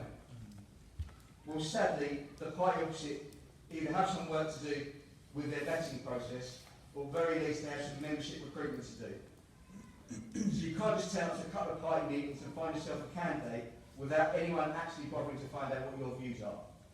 And by the way, those views were abhorrent, they were vile, they were disgusting, and they do not represent this council, they do not represent this town, and they don't represent anybody in this chamber. However, Chair, and I'm sorry, no, I do, want to thank Councillor Kate Morrison, who has been through it this year, but I want to welcome her to the chamber and thank her for her question. Councillor Francis Mason did a great deal of work on the subject of equality, on diversity and inclusion. And I would be devastated if this work was in vain, because minority groups within Bush Fair and across the town feel they've been let down by their former elected member. But as I say to you, I do want to end on a positive note. Despite what you may have read in the comment section of your Harlow, I'm actually a pretty positive guy. I live in the best town in the country. I have a lovely, and even more important, a very tolerant wife. I've also got the most handsome dog you've ever seen if you ever want to meet him. He's beautiful. But I'm also the leader of an incredibly talented group of local councillors who, to quote my least favourite politician at the moment, are already getting on with getting the job done, of representing their residents and representing our town. Be it Councillor Griggs getting the doors of Sydenham House GP surgery open, Councillor Kay Morrison campaigning on the frankly bizarre proposed locations of 5G masts, Councillor Tony Edwards, who will keep fighting for the residents of Harlow to see improvements on our roads and our junctions, to Councillor Dunn and Councillor Lady Shears, who are already out knocking on doors in their wards, talking to residents, but more importantly, listening to residents, and to Councillor Jean Clark, the mother of the Chamber Secretary, who continues to champion the importance of tackling climate change for this generation and for the next generation and for generations to come. Whatever your political colours, I urge you to remember that when all this theatre of this evening is over, the most important thing we do is represent our communities. And if we represent our communities, if we represent our neighbours, that's when neighbours become good friends. Thank you, Chair. No one? Councillor Pearce. Last year has been a year of recovery across all areas of the environment, from grass cutting to hedge and trees.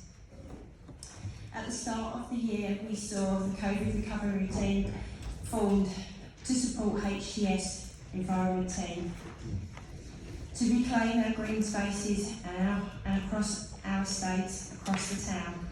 We saw the likes of Summoners, Catherine's, Brentpool Towers, Prentice Place, Bush Fair, Sherwood House.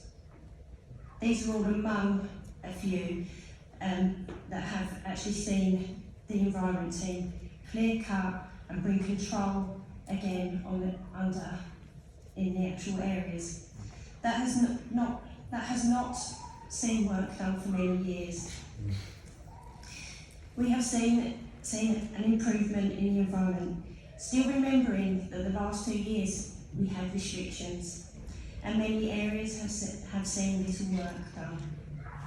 But on top of all of this, the recovery of the environment team has been a hard work, which is why I have chosen to speak to say thank you to all the teams in the environment for grass cutting and the tree down. The street cleaning team that work within HTS. They've taken the pride in this town.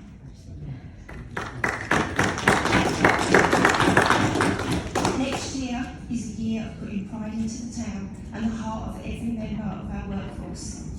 With the new service level agreement implementation, we will make the town a best place to live and work amongst our families. I know the residents of Harlow are a very proud community, and we don't need to restore the pride in Harlow. They already have it in their hearts. I just need to know that we never neglect our town again.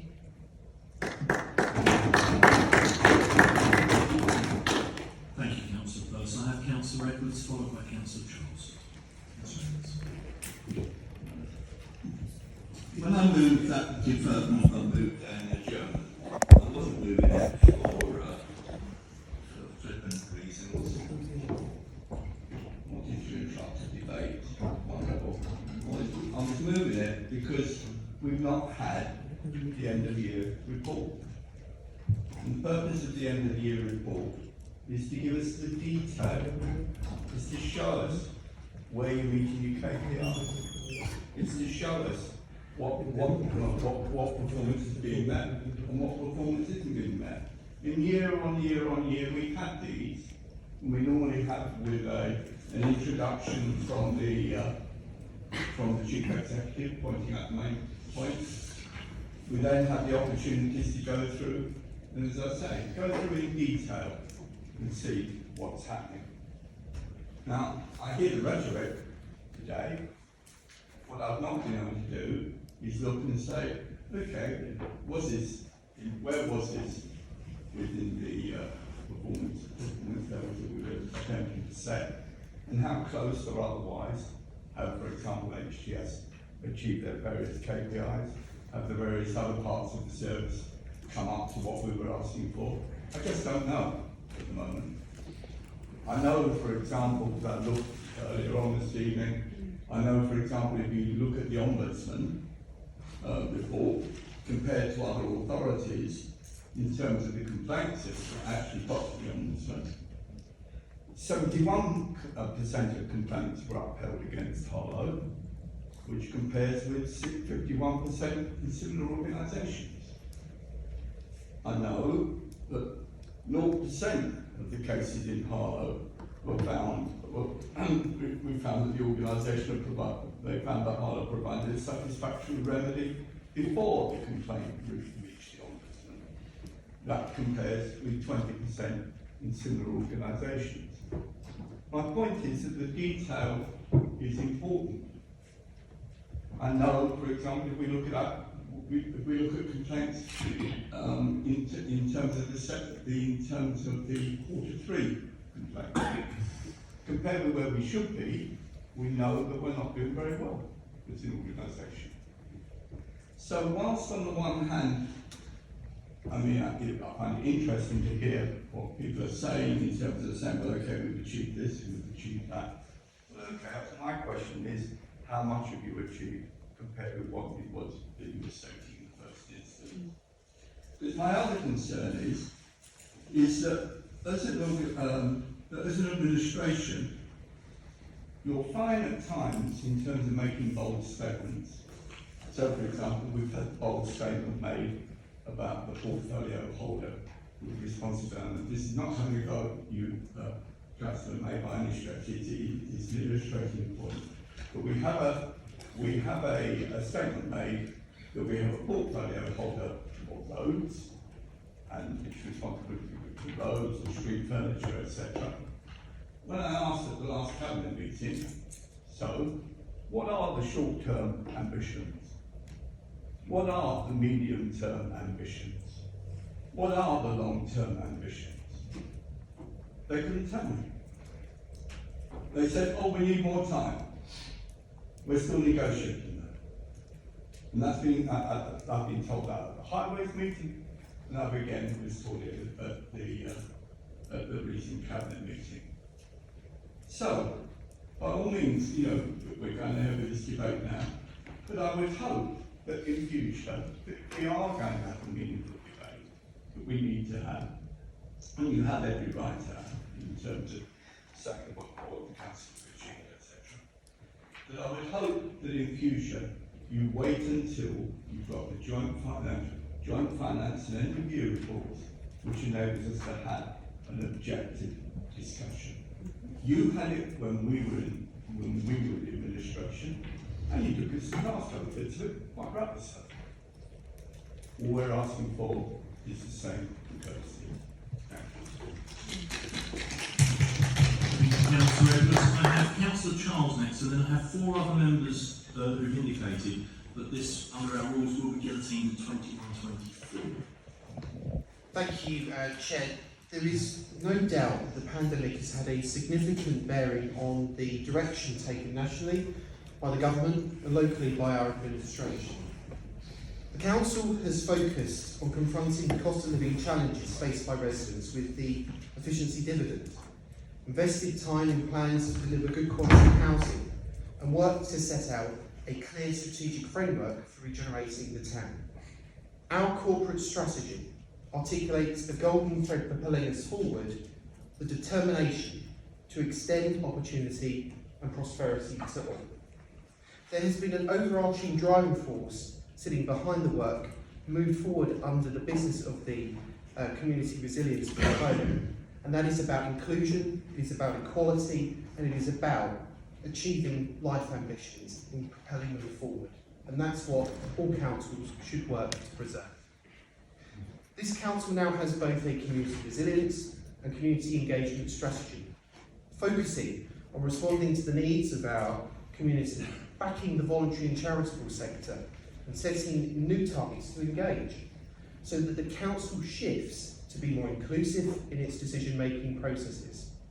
This is about enhancing local democracy and breaking down barriers residents have perceived to be in their way. This year is about implementing the strategic vision of both those documents.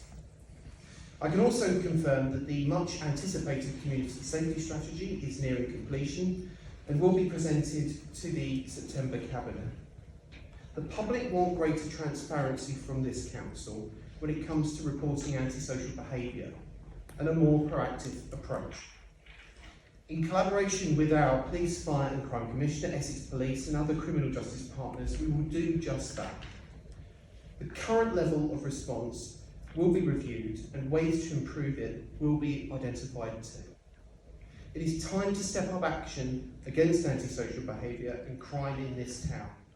Our emerging strategy will offer a way to do so.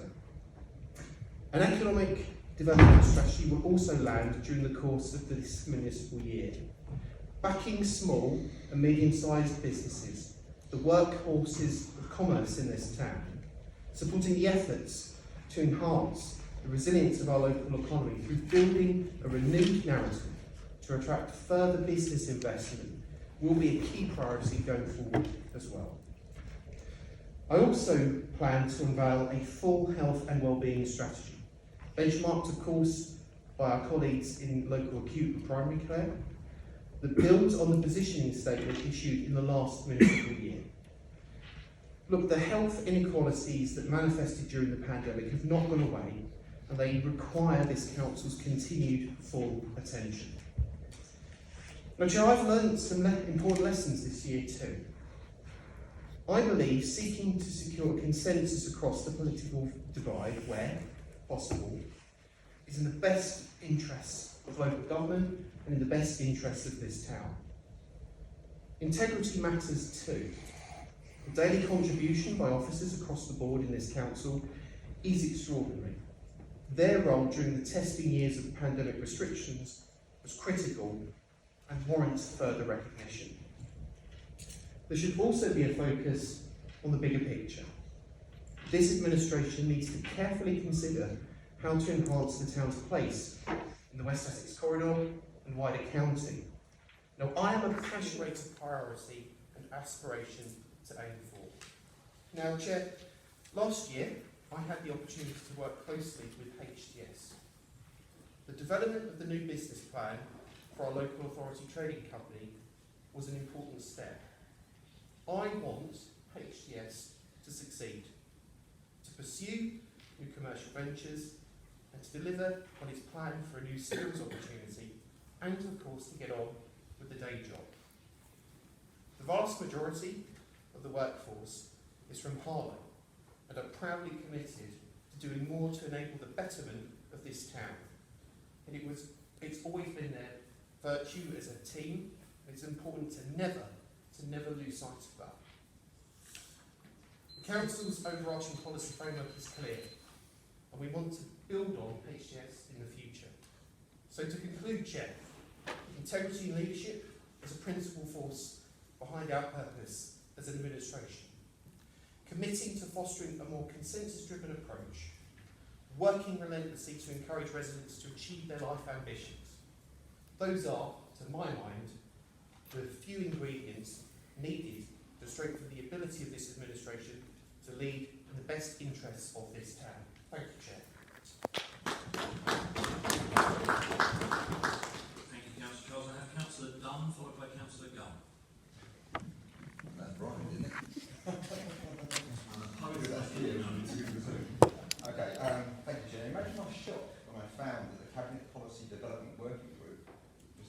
from the list this year.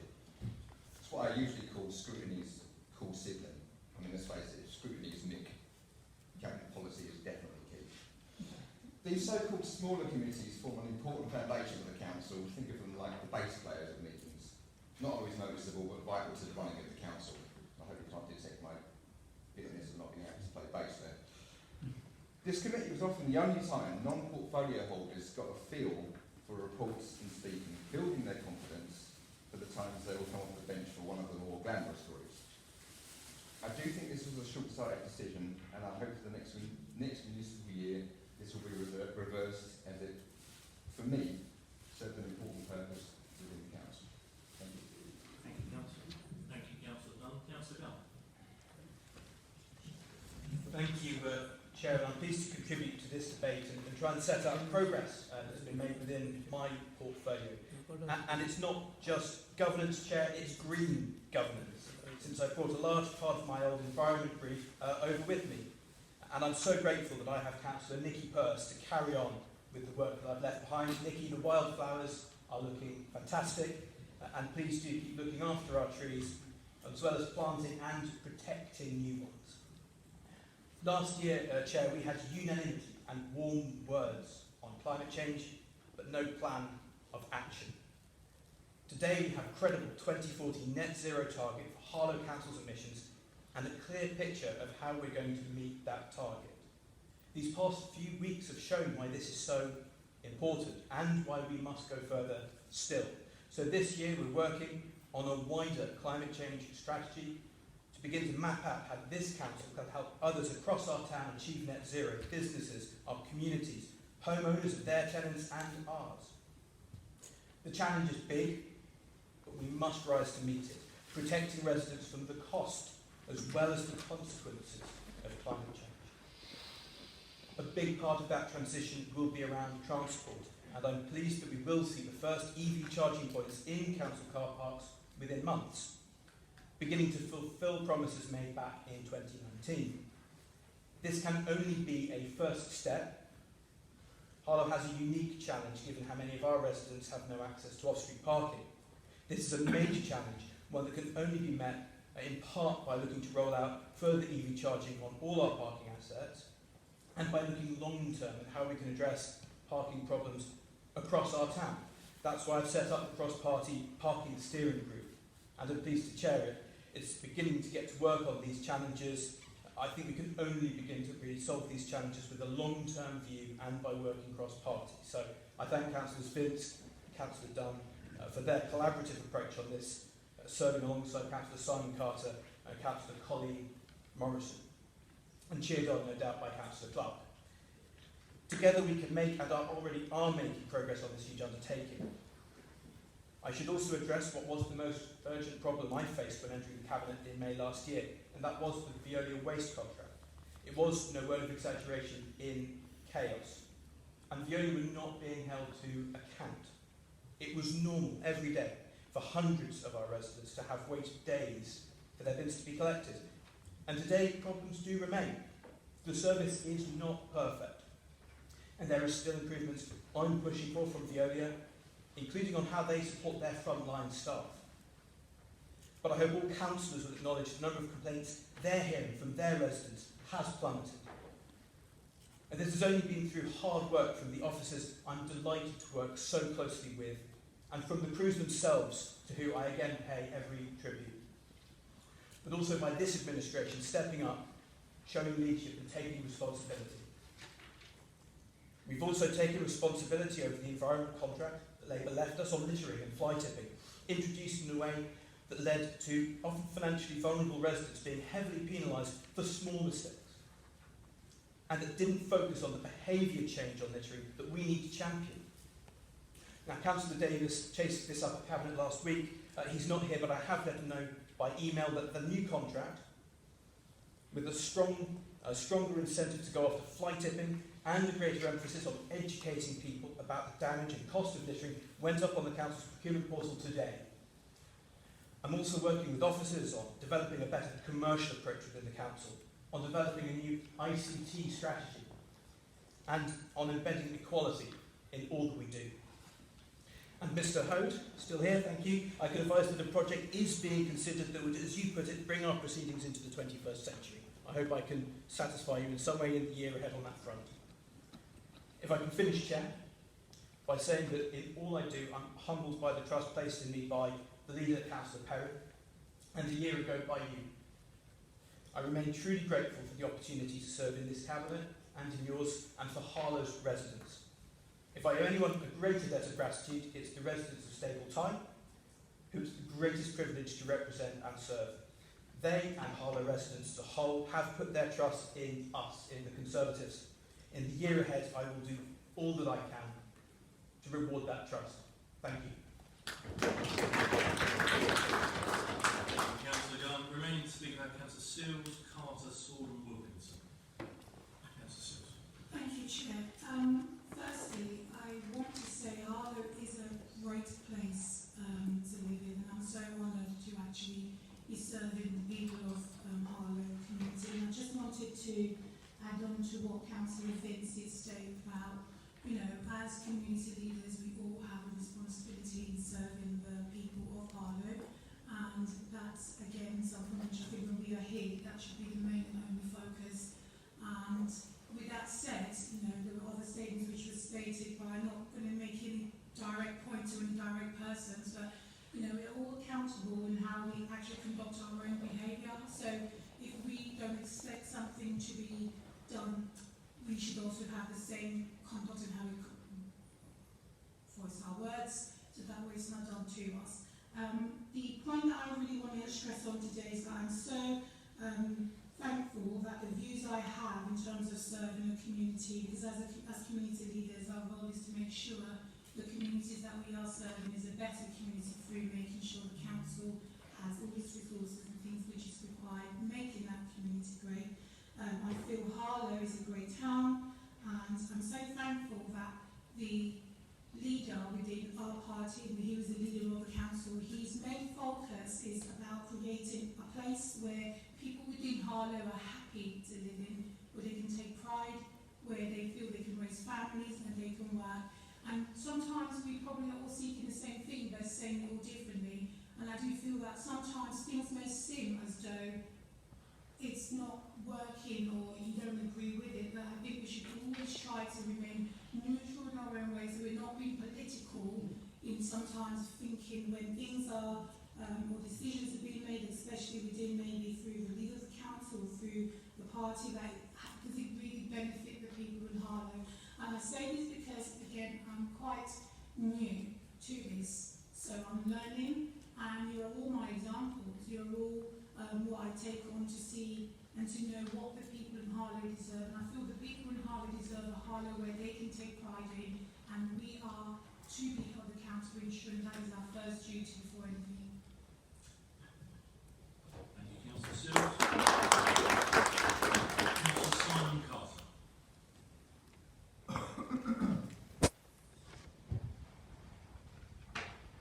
Thank you.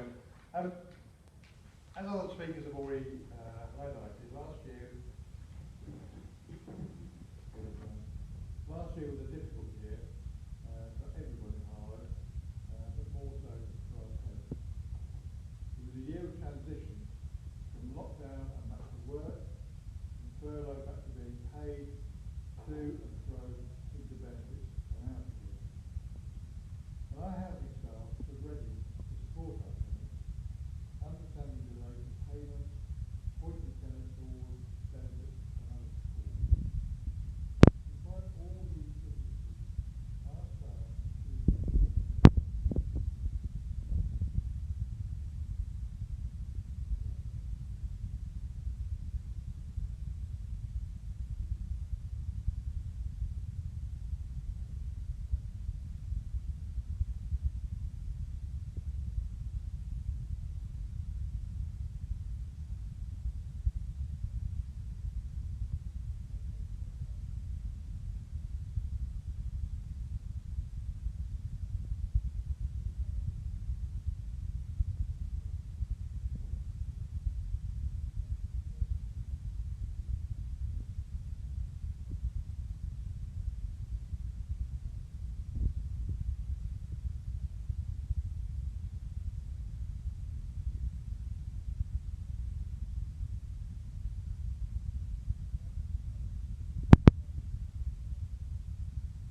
really, really difficult period in only this country's history, the world's history, in fact, actually. And I think it's really important that we recognise the hard work that they've done. I think that this is actually a really positive debate, and I don't want to ruin that, so I will endeavour not to. But you know, I will say that when the administration do make reference to what the last administration did, I smile, and I'm not doing that. I don't sort of look. I'm not pretending. You know, when someone doesn't get an Oscar, I look to their friend. I'm not doing that. I'm actually smiling because actually, when you make reference to the last Labour administration, look at me. You're kind of making me very proud actually to associate me with that last Labour administration, with such hard-working councillors like Councillor Danny Burton and Councillor Francis Mason, who are no longer with us, who worked incredibly hard for the community that they represent, but for the town as a whole. And I'm sure colleagues obviously may not always agree with their methods or their outcomes, but they'll appreciate the hard work that they did put in, and some of the achievements that the last Labour administration did achieve that councillors have mentioned. You know, we did form HTS, and I welcome the reassurances that you recognise the value and the importance that HTS provides in a number of ways to our town. The wildflower meadows are a really important point that we began that process. We did cut carbon emissions by 39%. We may disagree on what the best way to plant a tree is, but I'm sure that they'll recognise the importance of that. And we also introduced community safety officers to be part of keeping our town safe. And I welcome the guarantees from the party opposite that those roles will be maintained. I do want to mention briefly the importance of scrutiny, because it has been mentioned by a few of my colleagues. And I probably didn't make as much last week as I should have done about the lack of an end-of-the-year financial report. But I think Councillor Edwards is right to say, we do need to see the detail, and that's hugely important. And, I would say to the party opposite, scrutiny is a good thing. It actually makes you as administration stronger if you listen to what we've got to say. You only have to look at councils of both political colours that don't have that opposition, that voice in their ear. And actually, I don't believe they're as successful as councils where you've got two parties facing off against each other sometimes. It was mentioned the removal of the cabinet overview working group, which I did mention in the previous cabinet meeting, and I was met with the answer that it didn't meet very often in 2020. I think I can explain why it probably didn't meet very often in 2020, but having looked back at the agenda for that particular working group, it did meet quite a lot in 2019 and last year. I appreciate it, and I think it's an important part of that scrutiny process. Look, I want to end on a positive. I am a positive guy, and I think actually this debate has been held in a very, very positive manner. I think, we wait to see the report. I'm not going to be influenced by spin and what I see in press releases. I'm influenced by the hard data and the facts, and that's what we look forward to as a group, as an opposition group, scrutinising when that report comes forward. But we look forward to working with you where we can, criticising you when we need to, but ultimately, we all want the same thing, as Councillor Sale pointed out. We all want the same thing, which is the best for our communities and everybody within our communities. And ultimately, we're stronger by actually that competition. Thank you, Chair. This meeting will be a maximum of 2 hours unless the majority of councillors present vote for the meeting to continue for a specified time or purpose. Could I perhaps see a motion from the floor? Councillor Perrin? I propose that we continue with today and the rest of the agenda items. Is that seconded? Can I see that agreed? Agreed. Thank you. Councillor Perrin, I invite you to sum up the main debate, please. Thank you, Chair, and it's been lovely to sit in this chair and listen to some of the contributions from around the chamber this evening. And I would like to start, before I go into the detail of what I've heard, thank again not only my cabinet team, who I have named the Ministry of Talents, because there is a wide-ranging array of talent there, but thanking all of the backbenchers on this side of the chamber as well for all of their contributions that they make by working with us in their member champion roles, and indeed working with their residents, and indeed all other councillors in the chamber for the hard work they do. I also would like to pay tribute to the officers who do enact all of the policy items that we ask them to enact in very difficult circumstances sometimes. Just to pick up on a few points though as we go through, probably the best way to plant a tree is the one that results in it living at the end, and we won't dwell too much on that. And that leads me neatly on to this concept of theatrics. Now, I couldn't disagree with a lot of what Councillor Vince said in terms of we want a healthy town, we have an aspirational town, and one with a clear focus on green issues. Who could argue with those? It would be nice sometimes to hear some policy detail behind those from the other side, but nobody could really argue with those. On the specific point around theatrics, and particularly on the JFPR, there's a very good reason why the JFPR did not come to Cabinet last week. I took the time to explain that to the Leader of the Opposition. I took the time to explain to the Leader of the Opposition that the report was an archaic mechanism. An archaic mechanism where the corporate strategy and the KPIs that measure it are completely disjointed. They make no reference to each other at all. The report is completely meaningless. A report that they've had over 10 years in power to reform, and we've criticised them for on a number of occasions. He sat there sagely and he nodded and he agreed with me. He said, yes, I can see why you've done it. It's very, very... And then we went to Cabinet and we mentioned it and he made no play of it at all. No one in his cabinet or shadow cabinet mentioned anything at all. And lo and behold, we come to full council and suddenly they can't scrutinise us and we get a motion from the floor to deny us the debate. But we're not for theatrics. No. We're not for theatrics at all. Wasn't, was it? No. We talk about other things as well. This administration took action to deal with the cost of living in the way it could, bearing in mind it's only a district council with limited needs. And we brought forward one of the largest council tax cuts in the UK. Did we get a round of rapturous support from the other side? No. They voted against it. They told us we were being reckless. They told us it was irresponsible. It was irresponsible to support people at a time of cost of living. And they kept on and on about that. They said it was reckless. It was going to cripple the council. I've not heard anything coming out at all that said this council is in financial trouble since. But that money went to people to help them through a time of crisis. What did we get from the opposition? Warm words. Warm words won't pay the bills. They talk about scrutiny. I often make myself available for them to scrutinise me. I went along to their scrutiny committee not so long ago, and the deputy leader asked me very pointedly. He said, could you set out for me what the portfolio for roads and HDS does? And I said, it's all clearly... Point of order, Chair. What's point of order are you wishing to raise on number, please? Well, I'm wishing to raise the fact that the scrutiny committee is not an opposition committee. Councillor Edwards. Committee. Councillor Edwards, what point of order do you wish to raise as per our standing orders, please? Point of information. There's no such thing as In which case I will raise it. Thank you. Councillor Herring, please continue. Thank you very much. And I pointed, and he made several complaints that he's not been given the information relating to that portfolio. And when I pointed out to him that not only was that information in the cabinet papers that was sent to him in advance, not only did I point out to him that that information was on the council website, not only did I point out to him exactly what the portfolio is there to do, he goes, oh, I didn't realise.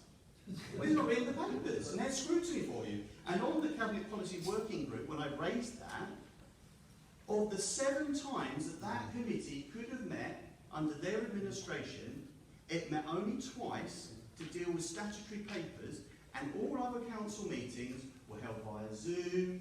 We were holding all kinds of meetings on all kinds of issues, but they didn't use the function. So the moment I take the function away because we have a scrutiny committee to scrutinise, they don't use it. And then they talk about scrutiny and engagement with us. We make available, all the offers are available for them to meet. Very few of them seldom do. We delivered on the biggest council tax cut in history. We passed the first ever planning document to take control of our town centres, something they did not do. We passed a budget with record investments into improving all our council services. We've announced the biggest council building programme in 30 years. We're restoring pride in our environment, something they haven't done for a long time. And you can hear the passion for the HDS workers here, and I don't know why they keep casting down that. What we have always been keen on is to make sure the senior management of HDS are scrutinised to make sure they are delivering for the people of Harlow.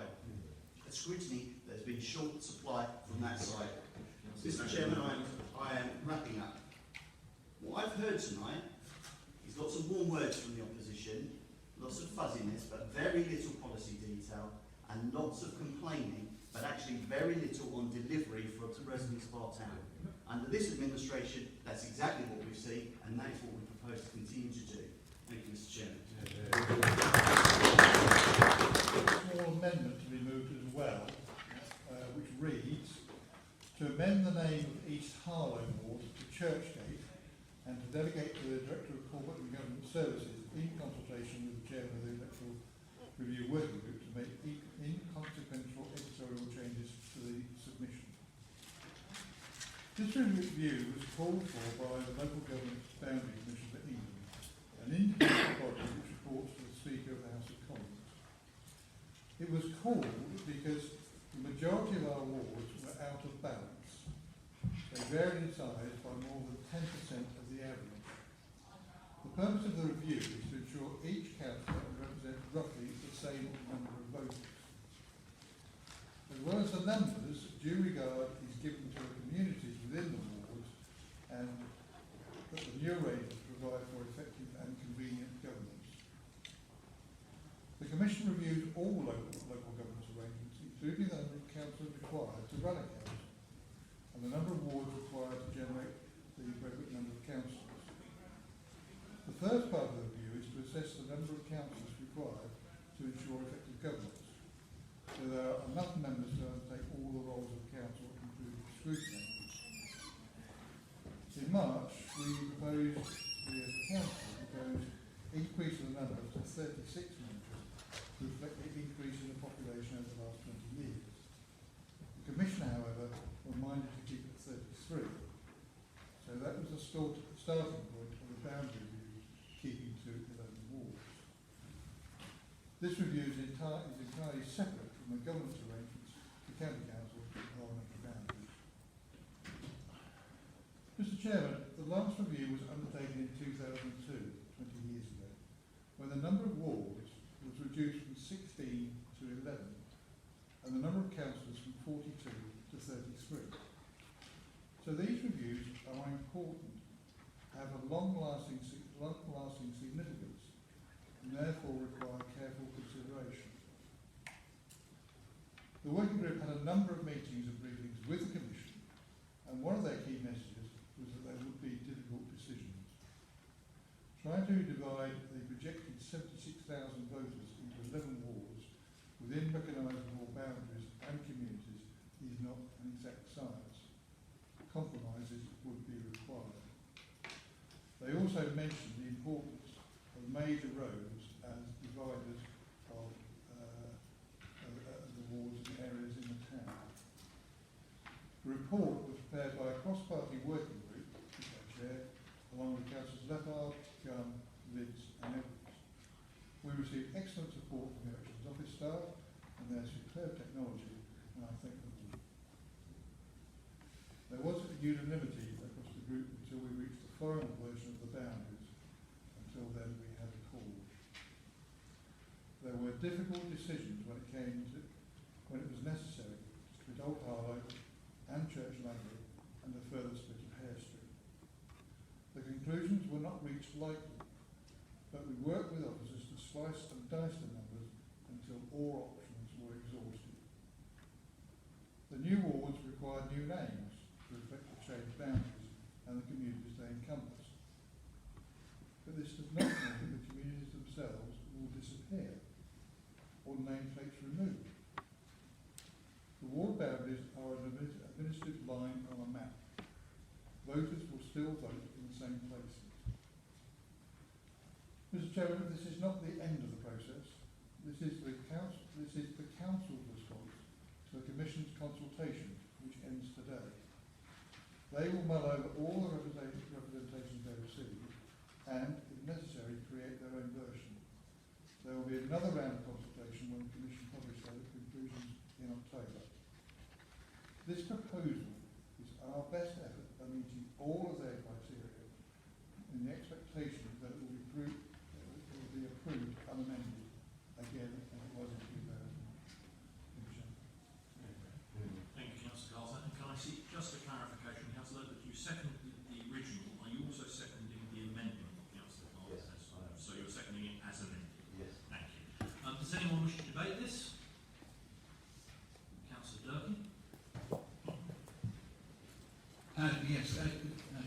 Chair.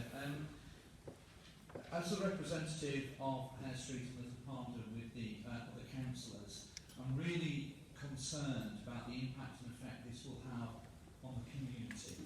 Because at the end of the day, we've had all these wonderful wise words this evening about community, about cohesion, about coming together. But actually in Hare Street, what we've decided to do is split it into 3 different places. And therefore we have centres such as the school, the churches, the communities working collectively together, and they could be damaged and separated over this one. I think... Please continue, Councillor.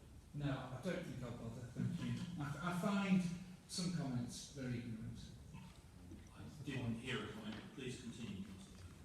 Well, could you just please remind people that at the beginning of the meeting, a new councillors were talking quite eloquently about respecting and allowing people to speak, whether or not we agree or disagree with them. And then we have idiotic comments made by certain people opposite. What I was going to say, Chair, was that one of the other issues that we have as a council and as a local body is that we still struggle to get people engaged in local politics. Look at the amount of people who vote every year. It's stagnant and it may be going down. We have to think, is this going to help or hinder that particular issue? And I genuinely believe when we moved areas a number of years ago up near Pear Tree Mead, where people had to go to a different area, they chose not to engage in this one. So I think if this is going to go through, I hope we can collectively come together and look in at a smarter way of getting people engaged in voting. Now, if that's electrical or different ways, I don't know. But we need something to engage. This does not help that debate. Thank you very much for listening to me. Thank you, Councillor Drake. I have Councillor Garland and Councillor Edwards indicating we will go Councillor Garland first. Thank you, Mr. Chairman. I'm going to say a few words. They've worked very hard at it, the committee, and I think they've come out with the best solution there is. As an old Harlow school councillor for 20 years or more, and Churchgate is in my blood. I shall miss it. But because we've got friends, we attended Christmas parties, special occasion parties, high meetings, everything we used to attend, and we were well respected there. So I shall miss that. But we have to move with the times, and you know we couldn't cope with a number of new houses that would be built in Old Harlow, particularly Gilded Park, so it's upset the balance. So I'm fully in favour of the going forward with this report. Sorry. Thank you, Councillor Garland. Councillor Edwards. First of all, I just want to recognise the hard work that was done by all members of the community on whichever side. So that's the first thing I want to start off with that. And what they were attempting to do, arguably, they were attempting to reconcile the irreconcilable at times. In that we had to look at equality of electorate, community interests and identities, effective and convenient local government. And to try to pull that together. And why is that hard? I think it's inherently hard because of the given principles in terms of the way that the town was designed, particularly in terms of the way that the neighbourhoods were designed, and then the way that the town has expanded, and the way that, because of the way that the town has expanded, the imbalance that has then grown up in different places across the wall. So, earlier this year, there was cross-party agreement on a proposal to increase to 36 councillors. We all agreed on that. And by implications, there would have been 12 wards. And actually, when we looked at the 12 wards, I remember at one point within the committee, while we were having the debate, it looked like that the 12 ward solution was going to be possibly the best fit. On the other hand, we had the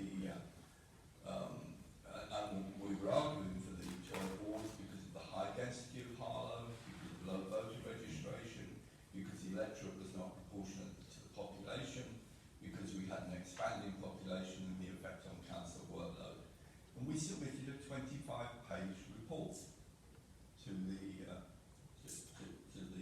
board. We were then told that the LGBCE were minded to reject the proposal.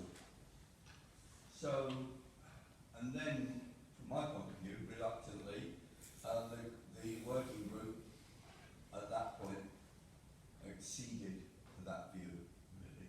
I mean, my own view, for what it's worth, is I think we could probably have made a stronger case and still gone back to them on the vote. Anyway, so we then had that, and we then came up with, then there was then discussions about, well, okay, what should the 11 look like? And we didn't come to an agreement on that. And one of the debates that we had was particularly about Church Langley. So in 2000, under the last review, whatever it was, the Church Langley was described as a unique community with strong identity, clearly identifiable boundaries, little in common with adjacent areas, and any attempt to break up Church Langley for electoral purposes would be profoundly illogical and unpopular. And that's what the administration was saying at that time. And yet today, the proposal is for Church Langley to be broken up. Why? It hasn't changed. Old Harlow has, New Hall has, Gilden Way has, but Church Langley itself hasn't.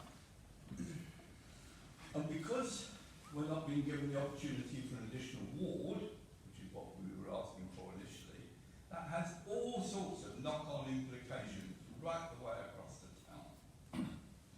So much so that to create a new ward in the new Gilden Way growth areas means we have to lose a ward somewhere else. And that's what that led to.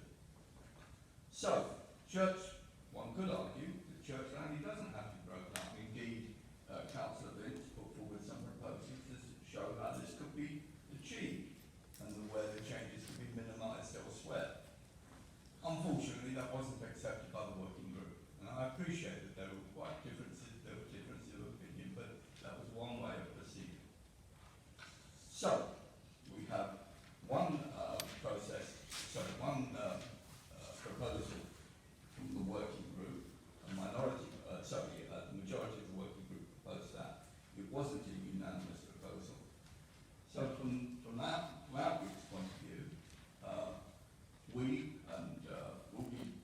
aren't supporting the motion this evening, and we are submitting our proposals to the LGBCE. Now tonight we're not debating our proposals, they've already gone on to the LGBCE, but we are debating the motion, the proposal here tonight. Thank you. Thank you very much, Councillor Woods. Anyone else wish to take part in the debate? Councillor Charles?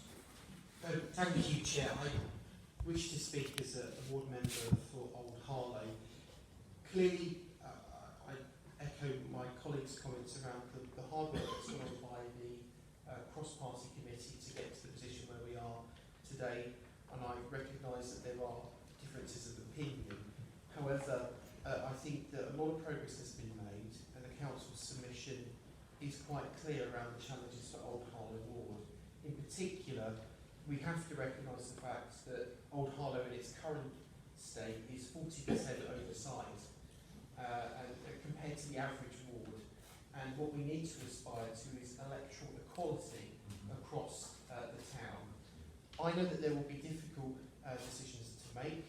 We are still going through the process, and as Councillor Carter has already set out tonight, what will happen as a result of this, if the process is followed, under the Local Government Boundary Commission for England's timeline, there will be, in effect, a second consultation in October, whereby we can look at their recommendations on the back of the Council's submission. What I have said, and of course residents have already been in contact with me about this matter, is it's really important for Old Harlow residents to engage in that consultation process going forward. I'm very happy to work with them and represent their views as part of that process. But this is not an easy process, it is very difficult, and we have to understand the realities of the growth that is expected in the town in years to come. So I'm grateful for the committee's work and look forward to the rest of the process, Chair. Thank you, Councillor Charles. There being no other people with their hands up, Councillor Leppard, you reserve your right to speak. Do you wish to speak now? Thank you, Chair.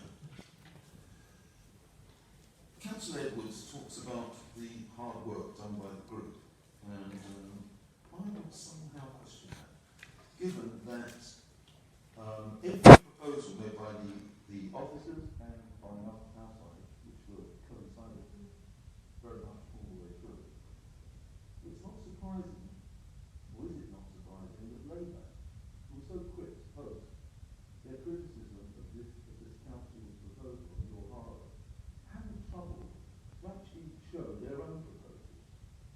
And maybe once I saw them, it's not entirely surprising. They comprised of two maps. No narrative, no supporting arguments, no evidence whatsoever to substantiate their views. Their whole proposition was predicated by two fixations.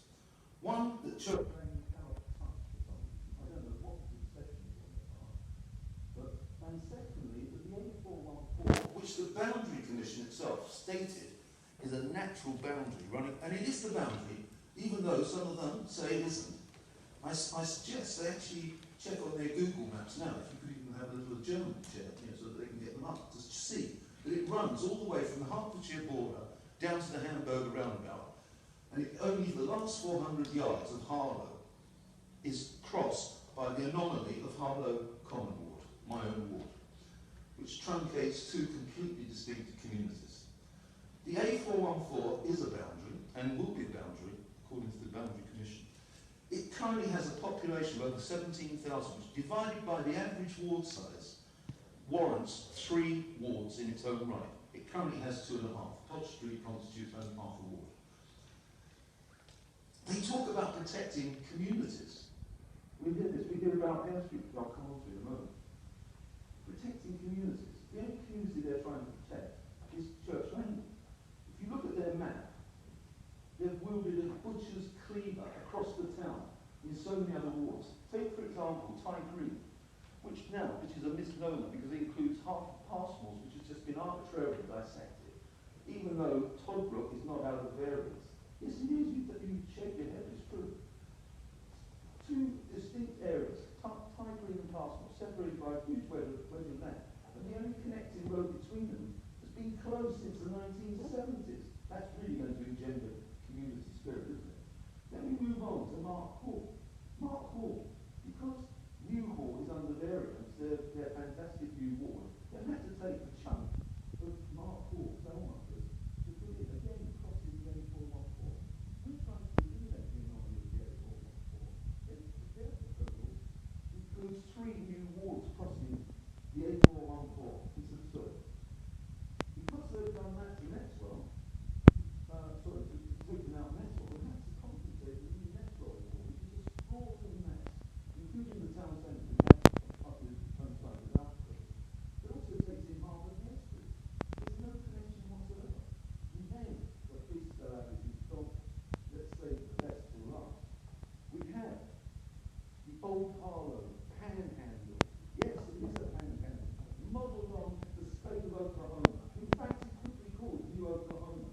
It stretches 2.7 miles, meandering down Elizabeth Edinburgh Way, truncating Mark Hall, truncating Nexwell, separating the North Harlem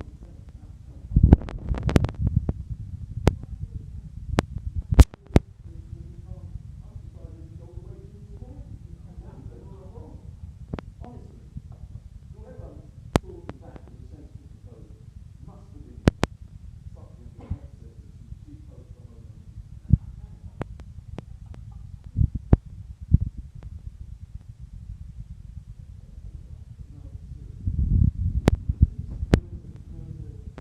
False concept that wards make communities. That is wrong. It's not true. Communities exist. Wards are just an artificial transplantation on top for electoral purposes. Councillor Durkin speaks about the tripartite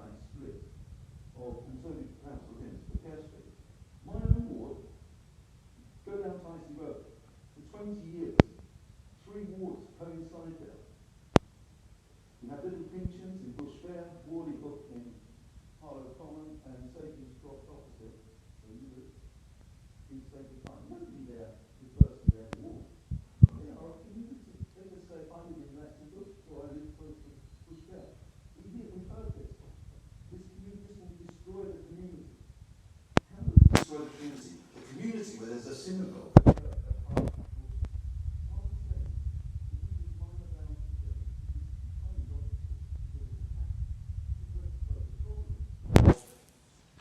Little Parliament's over variance with Great Parliament's under variance, it will destroy the community. Are we saying, are you seriously proposing that people living there will no longer visit the pub, the synagogue, the church, the school? Are you telling me that people on a Friday night, walking out of the Golden Swift to go across the Great Divide of Hellions Road to the fish and chip shop, will pause in trepidation on the curb, hunting around in fear in case the border patrol is coming? Will we suffer the dramatic epics? Time, please.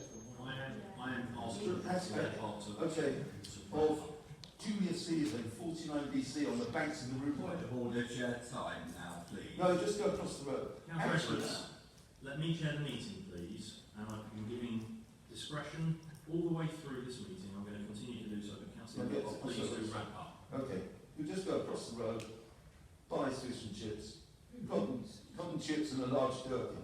I mean, sorry, gherkin. Sorry, I forgot myself in a bit with all your interruptions. But where's Julius Caesar in this? All right, Councillor Durkee. Thank you. There being no other people signifying to speak, I believe I can go back to Councillor Carter for the 15.9 right of reply at the end of the motion. Councillor Carter, do you wish to start? Thank you, Chair. We all knew all the way along that this was going to be difficult, and there is this concern over communities and electoral boundaries. Electoral boundaries, ideally, encompass communities, but it's not the be-all and end-all. The important thing is to get electoral equality, and with Old Harlow being what it is, 40% overrepresented. That's one of the reasons we proposed the 36 awards. But when we sat down and comparing it, we thought, well, the Commission wants us to do 11, we want to do 12. And then we thought, well, if we put in 2 submissions, obviously one will be disregarded. And because their preference was for 33, we thought, at the end of the day, let's keep the 33 and do our damnedest to get the best possible deal out of it. Which, because it follows all of their guidance and experience and precedent, if it all confirms that they are more likely to agree with what we propose, and then we can all move forward together. The last thing we want is the Commission to move in and say, no, we want this front centre. By focusing on the 11 and trying to get as close as possible, we think we've done that. As Councillor Edwards mentioned, Church Lane is a distinct community, it's a distinct ward from every other else, and I argued for that for some time in the group. At the end of the day, it just wasn't going to work. And it was possible eventually to actually divide it into 2. But again, it will still remain Church Langley, they will still vote in the same place, and I can't imagine that there are many people that will make a difference. What voters will recognise, hopefully, is that by having the same number of voters per councillor, they will get the same level of service from that councillor, which we risk not happening by public resolution. So, there we go. Thank you, Councillor Garner. Having detected a slight difference during the debate, I don't think I'll ask if that's agreed. Instead, I'll ask those in favour of the motion. With the amendment? With the as amended. And those against? That is carried. Thank you. We now move on to Item B, referral from Audit and Standards Committee, the annual report for 21-22. I believe the chair of the Audit Committee is going to move that, Councillor Saggers. Who's seconding it? Councillor Perrin. Anyone wish to debate that? In which case, can we see that agree? Thank you. Item C, referral from the Licensing Committee, the DFT standards, introduction of English language proficiency assessments for taxis and private hire vehicles. Chair of the Licensing Committee, are you moving that? Thank you, Councillor Churchill. Is it seconded? Thank you, Councillor Price-Souter. Is there any need for debate on that? Can I see it as agreed? Thank you. Item D, referral from Scrutiny Committee, annual report of the Scrutiny Committee 21-22. Councillor Edwards, as chair of the Scrutiny Committee, are you moving that? And Councillor Carter, as vice chair, you're seconding that? Thank you very much. Any need to debate that? Can I see it as agreed? Thank you. Item 11, reports from officers. There are none. Item 12, minutes of Cabinet and Committee meetings for noting. Can I see them noted? Thank you very much. Item 13, matters of urgent business. I've been notified of one, which is on a separate paper, and we're going to consider this as a matter of urgency because these panels may need to meet before the next full council meeting, and so I would ask members to approve the appointments, panel changes, and the chief executive appraisal panels. Who's proposing that? Councillor Perrin. Who's seconding that? Councillor Swords. Any need to debate? Can I see that agreed? Agreed. Thank you. There being no further matters of urgent business, can I thank you for your attendance tonight? What has been a long but fruitful